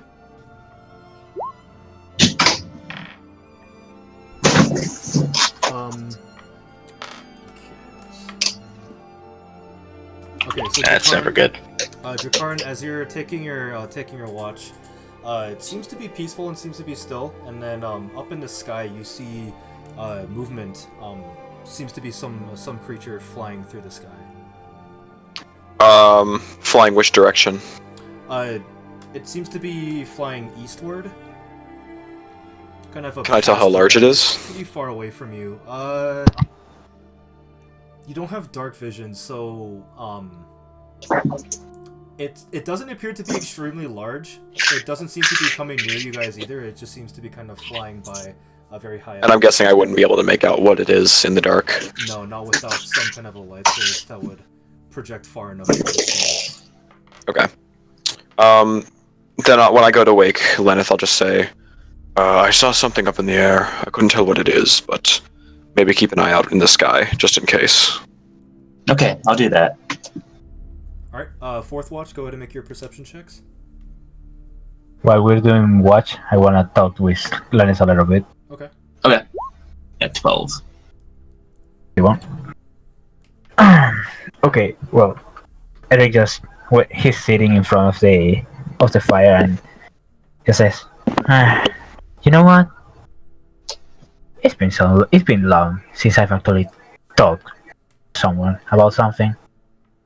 What is it? Might as well do it now. You see, I've never told this story to anyone, mainly because I barely was with anyone after leaving the city.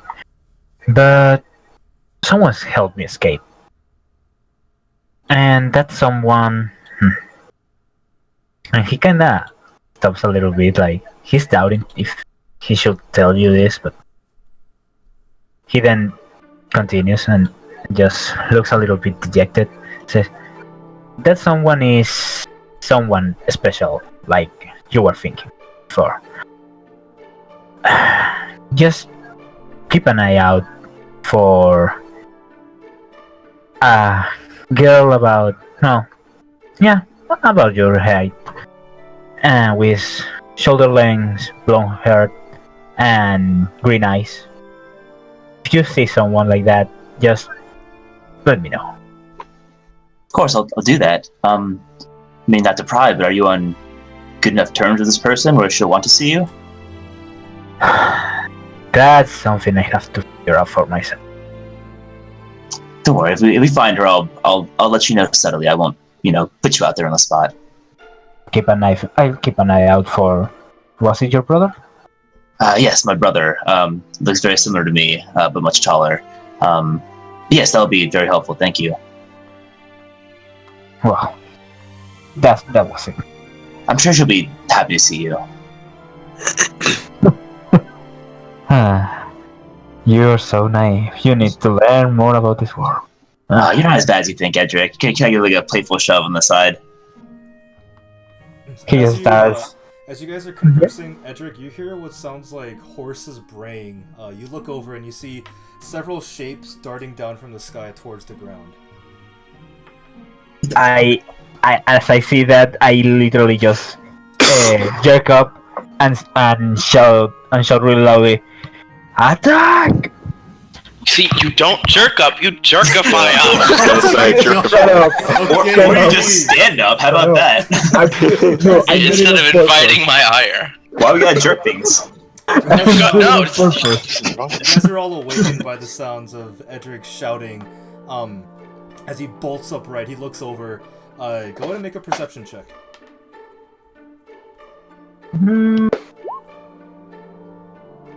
That's a 15.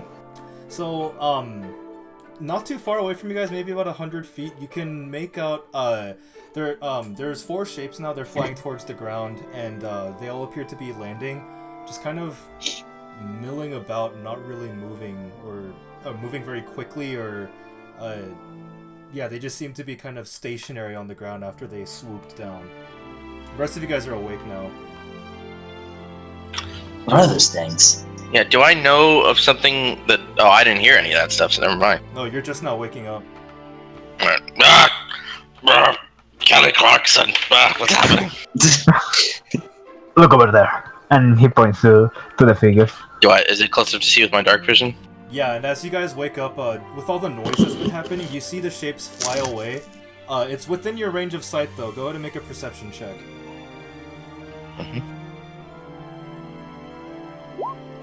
Cool. So just as they're flying off, as they just as they're about to leave the range of your dark vision, you notice what looks like horses that were just kind of walking around, and you see them take flight just as you guys are waking up. Do I know if Lasdorn uses things like that, or people here in the West? Would you know whatever these are? Would you know of any city details of Lasdorn? I would only know the things that travel outside the city.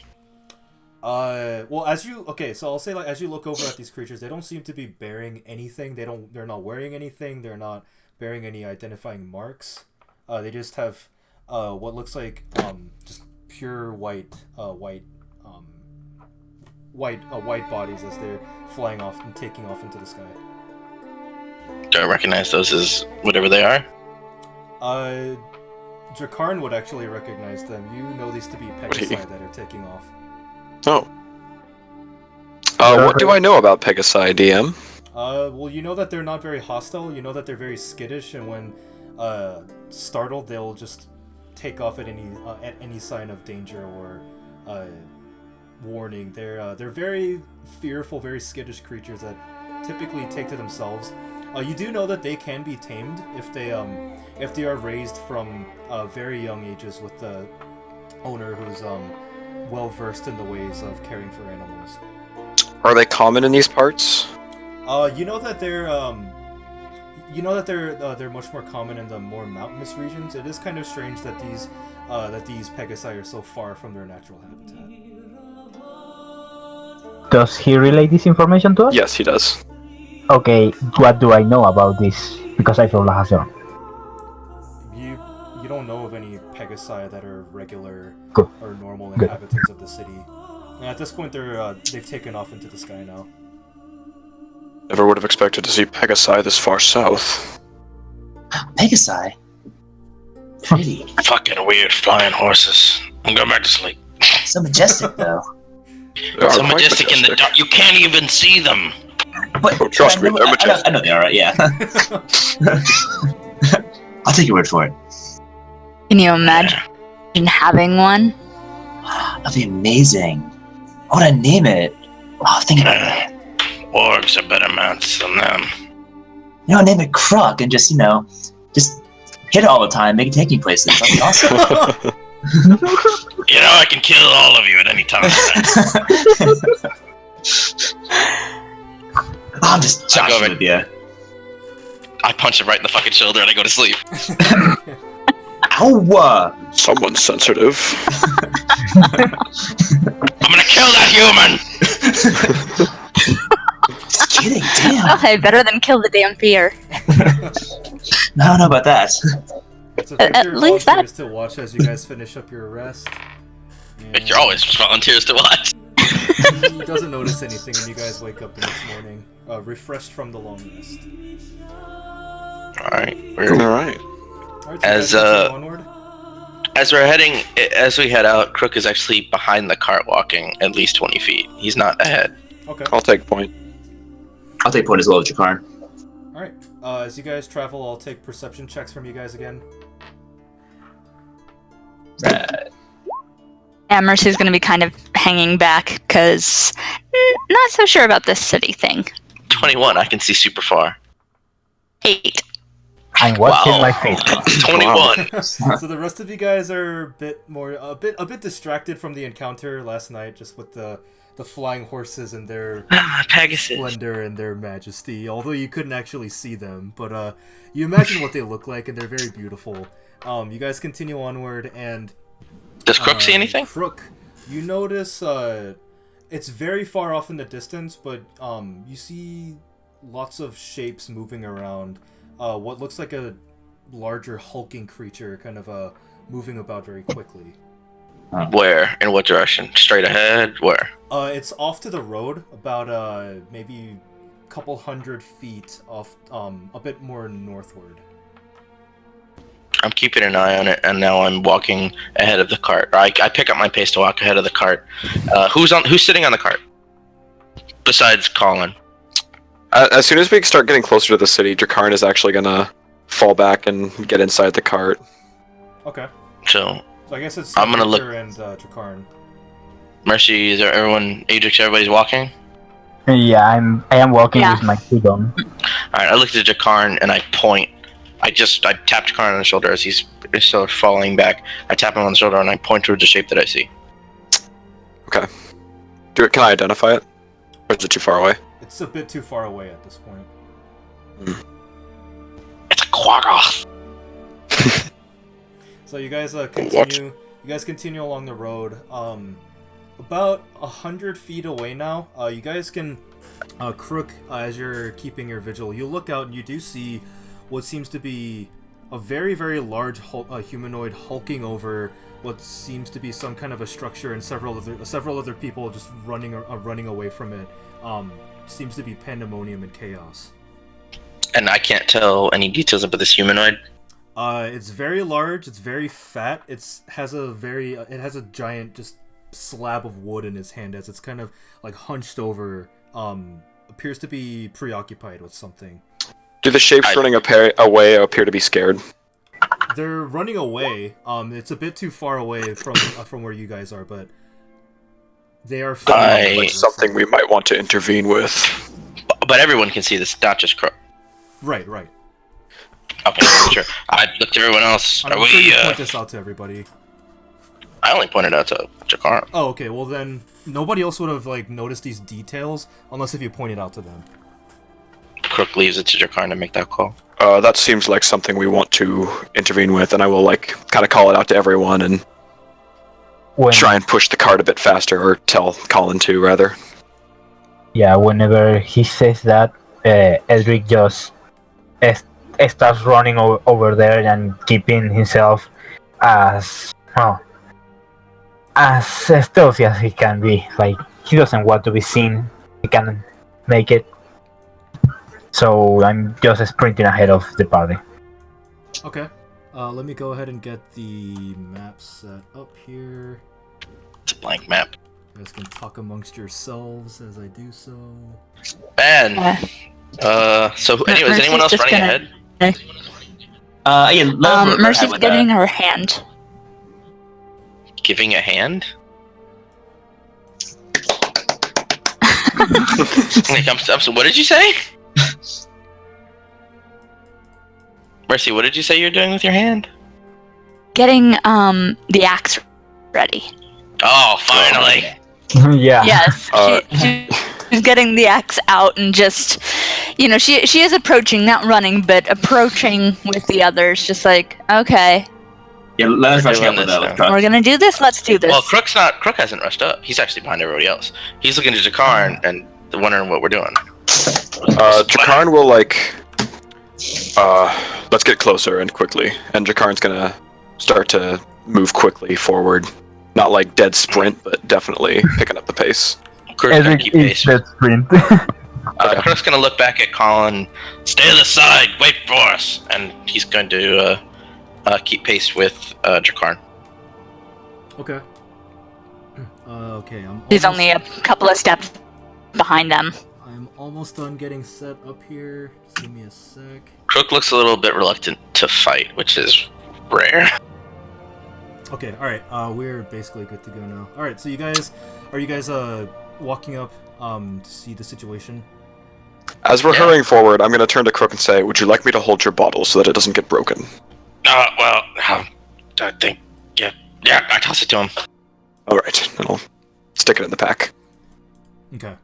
Alrighty, so as you guys rush forward, you can make out now, it's a large, corpulent, grotesque creature. It's a very stupid expression on its face. It's holding it's kind of dragging this slab of wood on the ground as it appears to be hunched over what looks like the remains of a broken wagon.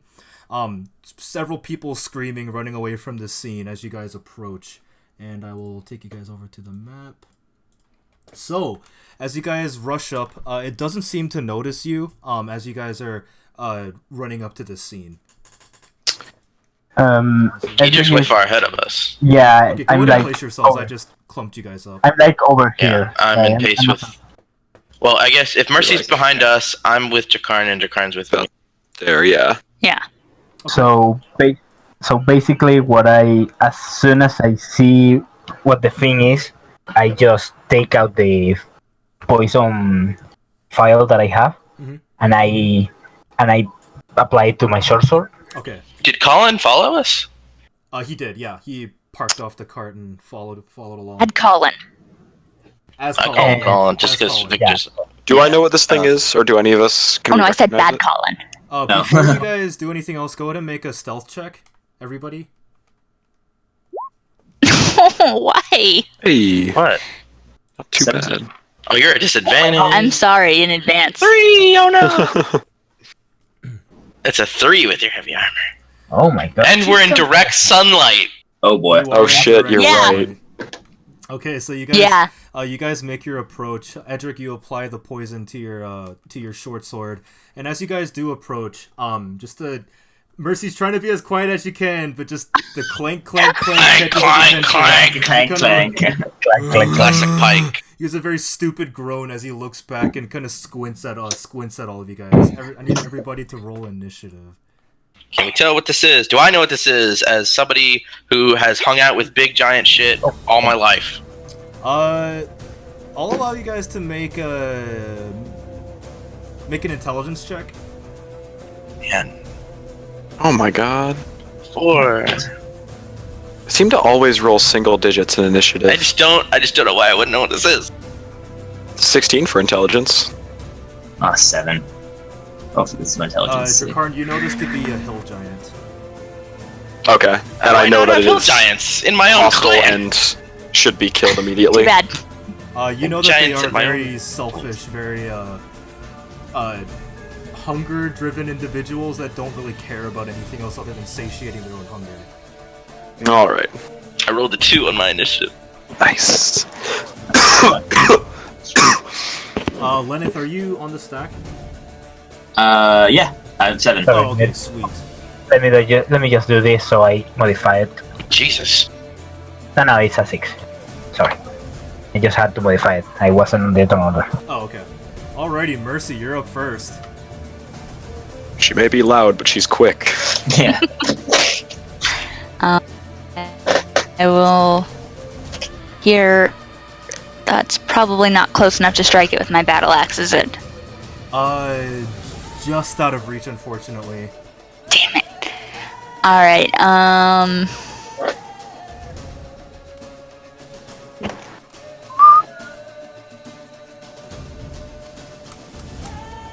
if I've got anything, I don't think I do. I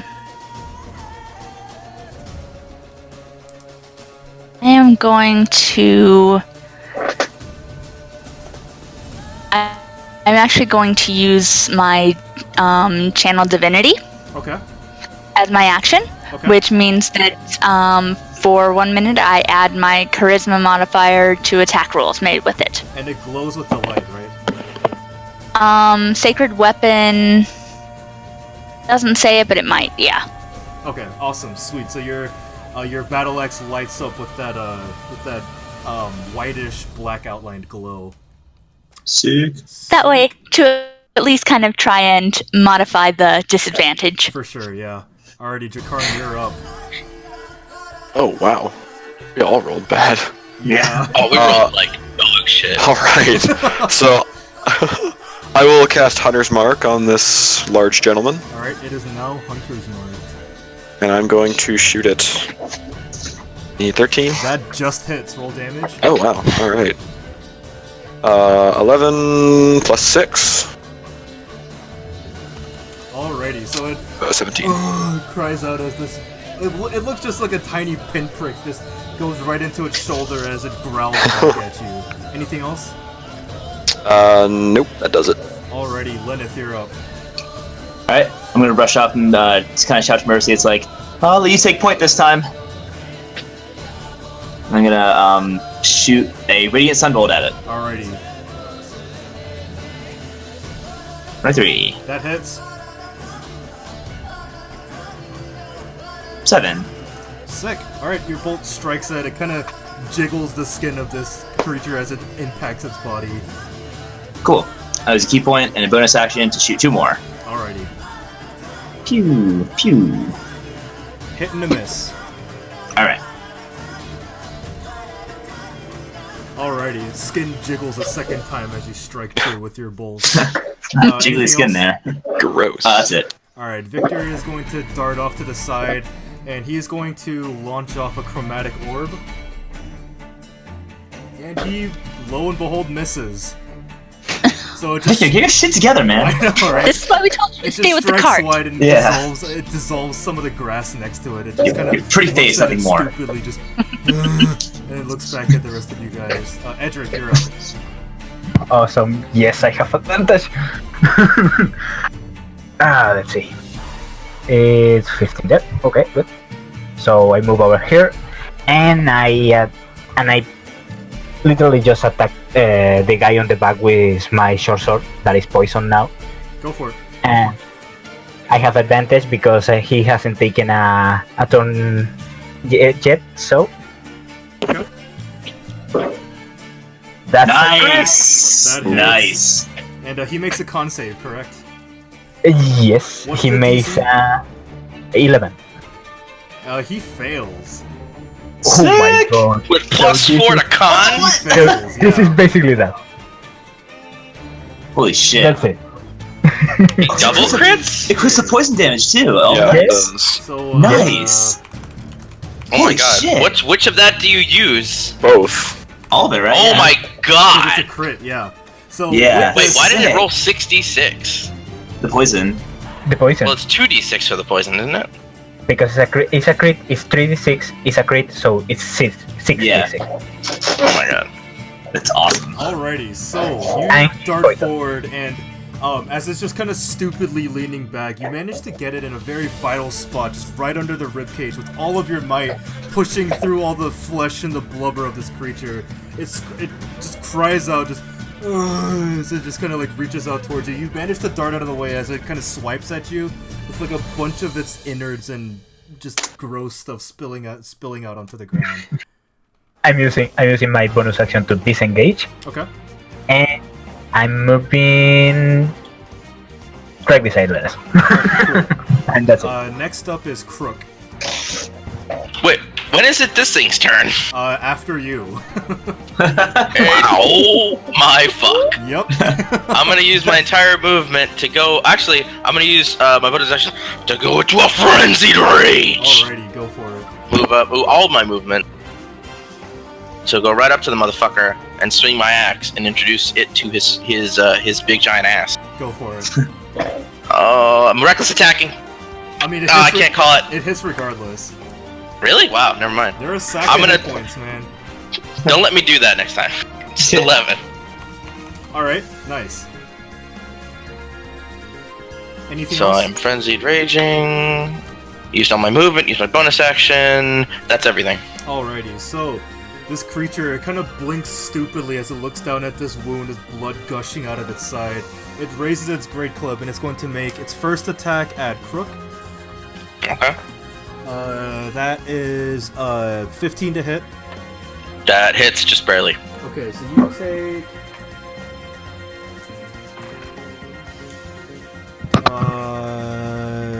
21 points of bludgeoning damage. Big ass thing. Reduced to something. I'll figure it out. Reduced to 10, I think. Yeah. And then it's gonna take its second attack at Mercy. That's a 20 something to hit, so I'm pretty sure it hits. Yeah, it hits. So you take. It has reach. Oh my god. Sorry. It's a huge creature, so its reach is 10 feet. But by the way, sorry about this. I totally blanked out. This was with advantage, so I get a sneak attack. Oh. That attack was with advantage, so I get a. And you double the sneak attack dice. Holy shit. Okay, So go ahead. it So and roll 2 sneak attacks. It takes that. 18 more damage. Okay. Holy so it's still alive, but just barely. Wow. It's on Oh my very, god, very last dude! legs. Do I take? How much is that in all? Mercy, you take. Wait, I'm having a hard time mathing right now. You take 13 points of damage. And next up is your turn, Mercy. Alright. I am going to Make it awesome. That's 51 damage from him. Yeah, damn. get over here. That's so stupid. That's Get amazing. close to it. Probably doesn't Level 30. quite count as flanking. Not quite, no. Yeah. Alright, and I'm going to attack with the battle axe. I'm at disadvantage, but I get +4 to hit. Okay. So that's an additional 11. +4. Unfortunately, it Yeah, misses. so You're not accustomed to 7 fighting. + 4 is 11. You're not accustomed to fighting in these kind of circumstances, and your battle axe just happens to go a little bit wide. As you rush over, you do see what looks like a human individual crushed underneath this cart. You're just kind of groaning, locked in place by this this vehicle that's just on top of this person. Jakarn, you're up. Make it awesome. Alrighty. I'm gonna move there, and I'm going to cast Hail of Thorns. Spell slot, and take a shot at the large fellow. Okay. 26. Alrighty, so final blow is yours. What do you want to do? Nice. Oh boy. I didn't think of anything cool. I'm just gonna, draw back and try and get all these thorns to hit it right in the face and, kill it. Cool. Alright, so with all of your allies harassing it from the sides, you dart over, doing the same shoulder roll from the other evening, even though it's not necessary. You pull your arm back, firing, peppering its face with various thorns and just sharp pieces of wood as it lumbers. He does the Hanzo And chant. as it crashes, I'm gonna say, the bigger they are, the harder they fall. Awesome. Nice. Alrighty, so you guys managed to fell the beast. Mercy you see this person just coughing up blood and just spluttering underneath the weight of this wagon. Yeah, we took out like a CR5 monster in 2 rounds. Yeah, it's freaking like 50-some, 60-some damage. 61 damage. Oh Jesus. god, Edric! At least that's all your poison, right? Is that all his poison? Yes. Oh my god! You used it for the right. You kept it for the right reason. Yeah, I'm the right gonna- time. I'm gonna follow. I'm still in a rage. Last a minute. I'm gonna follow Mercy, and I'm gonna see what's up. Yeah, same. Thanks for all come around as well, yeah. Mercy's going to try and lift the cart up I am going to. off this guy. I'm gonna be shaking like I'm kind of in a rage. I should probably help, and I punch myself in the face. When she lifts the cart, I'm gonna try and grab the guy and drag him out from under it. Yeah, Les can help Jakarn as well. Drag him out. Whoever is lifting the cart, make a strength check. I am at advantage. I'm looking over the dead body of the 23. Okay, Jakarn and Lenneth, go ahead and make a also make a strength check. Okay. Just straight strength. Yeah. Oh boy. 15. Hey. Alright, so you All guys right. managed to, both -1s. Yeah. You guys managed So I to helped him. pull his corpse as the wagon crashes back to the ground. Wait, Corpse? Oh, his corpse. Oh, sorry, not corpse. Sorry, I misspoke. Okay. Oh my god! I was like, wow, we're just like, we gotta loot it, get out of there! So you guys, Get that you guys pull him out of the way as the wagon crashes back down to the ground, and you can see the bottom half of him is just a crushed mess. It's pretty grotesque it's a pretty grotesque sight. You see. Can I try and... Oh, sorry.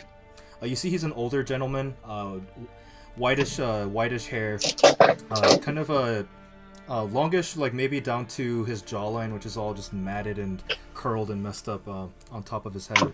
He's wearing looks like a plain set of chain armor, and you can see he's clutching something at his throat as he's laying there.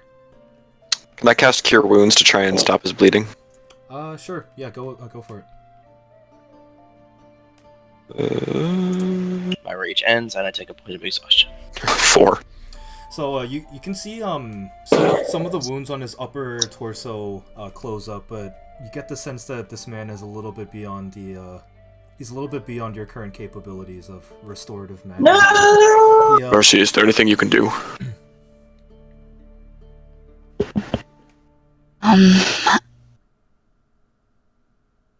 Would lay on hands help him at all? Do I know? I mean, unless if you guys have access to magic, which can reform his body, he's looking He's done for. Oh no! Wait. Mercy will just kind of offer the shake of her head, but say, Oh, shit. I can perform the last rites in accordance to the Raven Queen, but that's about it. Do I know? Do we think the aloe might work? He looks up at you all, and you can see even though he's kind of shaking and still spluttering from the pain, you can see there's kind of a sense of serenity and calm in his eyes as he reaches out. Who's standing over him? Pretty much everybody. I was to cast Cure Wounds, but I think we all are, yeah. Yeah. Pretty much it. Yeah. Maybe Edric, unless he's moved closer. Okay. So he reaches out to Edric, grabs you by the collar, and pulls you in, and you hear him whisper this to you as he passes beyond.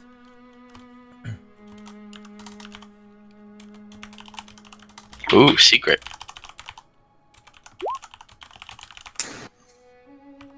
He whispers a lot. He whispers this to you, and as he does, you see him grow limp. His grip on your collar loosens and falls to the ground. And you see at his chest, or at his throat, there's what looks like a golden symbol.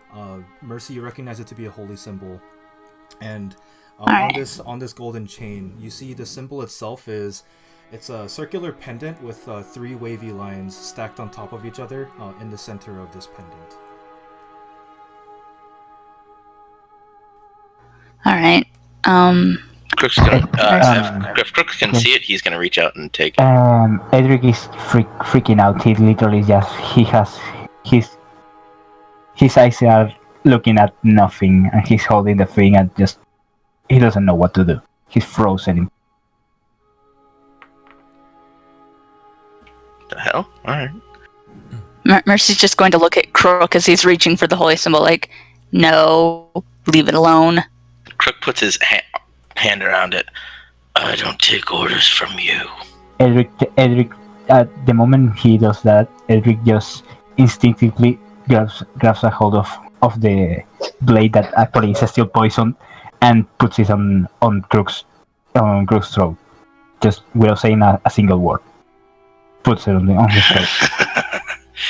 You think you can take me? Alright, everyone, Try it, let's man. take a step What back is this here. to you? Lenneth, you notice there are some individuals that are kind of slowly walking up, kind of craning their heads to see what's going on. Okay. Well, I guess from which direction? Just all around you guys. There's about 4 or 5 people kind of walking closer towards you guys.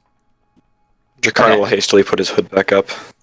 I guess Leonard's gonna just kind of walk out and Oh my. Hmm? I'll be What? right back. Okay. Lena's gonna walk out, and she's still kind of like in shock and just sad that he couldn't be saved. But I guess you just kind of get to look what these people look like.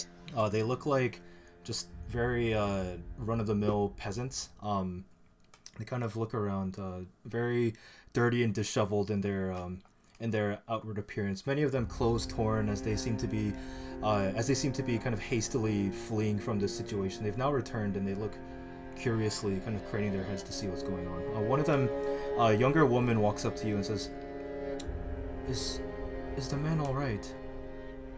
He's not. I'm afraid he's gone.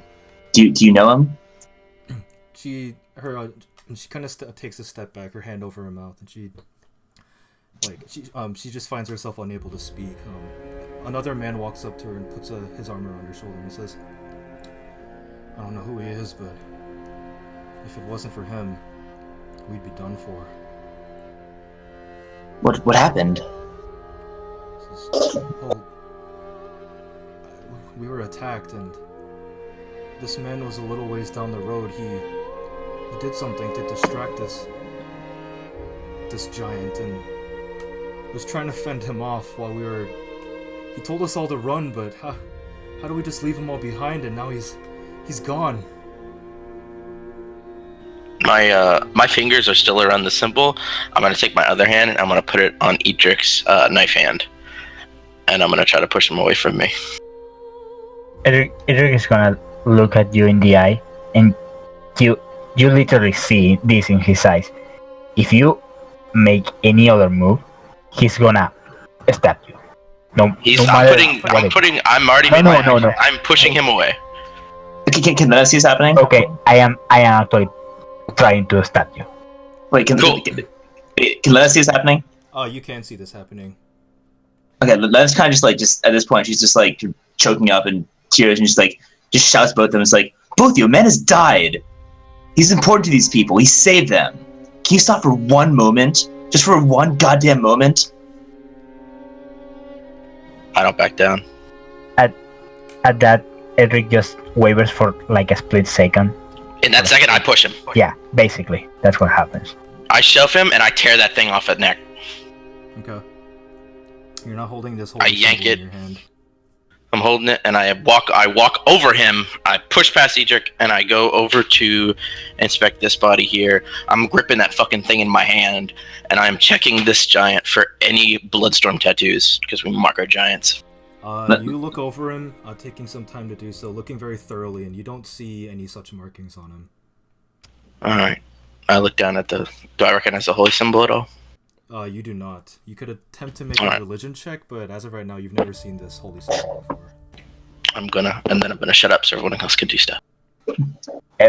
Lena's just gonna approach the people and just be like, well, there's not much we can do for him, and he truly did make a noble sacrifice, and it was his choice, and it's... I wish we could have done more, but we have to do what we can and move on. Are any of you other people hurt at all? They look around, kind of just looking out for each other, and they say, "Well, everybody's here, and no, they're in a couple scrapes. We're fine because of this man here." Let's just try to identify him and see if we can get some sort of word back to any family he might have. That's the least we can do. At that point, you start hearing Edric laughing a little, like softly, but laughing continuously, looking at empty space. Drakari's gonna kneel down next to Edric and just kind of shake him on the shoulder and say, Edric, what's going on?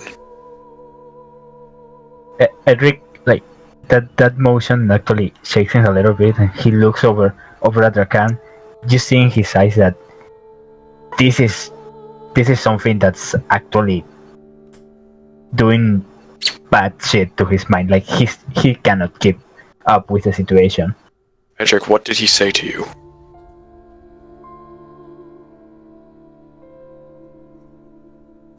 And he grabs the dagger and just and just rise on the rise on the earth right in front of her the word the word Avandra, and he just falls unconscious. The word what? Avandra. Oh, a bander. That's weird. I am going to start chopping this fucking thing's head I off. see. Okay. Okay. Avandra. Does that word mean anything to me? I'm guessing not. No, unfortunately, it doesn't. Lennox gonna just kind of go over and Edric and just like see if he's like at least physically Well, okay. actually, Lenneth and Mercy, you guys could make religion checks. Okay. Okay. I would like to start chopping this thing's head off. Okay. Yeah. 11, with enough time, you're fine. I'm gonna use a luck point and reroll that. Okay. That's important. 20. Hey. That's a 20. So, just a sec. Ooh, secret stuff.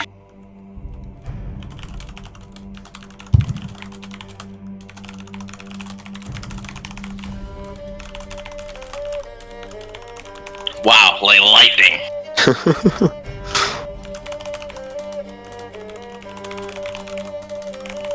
Does this hill giant have hair as you write your memoirs? It does, yeah. I'm gonna hold it by. Do I have this? Like, can I hold this thing's severed head with one hand by the hair? Yeah. All right. I hold it up in the middle of all this drama. I got it. This'll fetch way more of a bounty than that fucking goblin.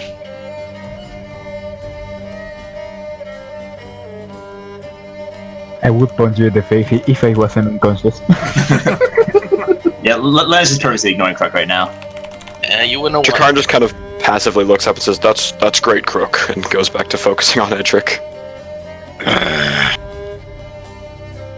Men die all the time. Even more out in the east. You should get used to it. And he spits on the ground. Alright, Okay. so I think with that, we'll go ahead and call the session. You guys are gathered around the fallen corpse of this individual who supposedly protected, who had reportedly protected these defenseless peasantries. As you guys look off into the distance and you see the tall spires of Lasdorn gleaming silver and blue in the sunlight, towering over you as you guys near your destination. Damn. Is it like within a day's travel now? You wager you guys are very close. Quick pace will get you within the next day, and normal pace will get you about a day and a half. Copy that. Alrighty, so with that, we'll go ahead and call it and cut the stream there. Thank you guys so much for joining us. Go ahead and follow and subscribe if you guys enjoyed our content, and yeah, we'll catch up with you guys next week for more Plexis Dawn.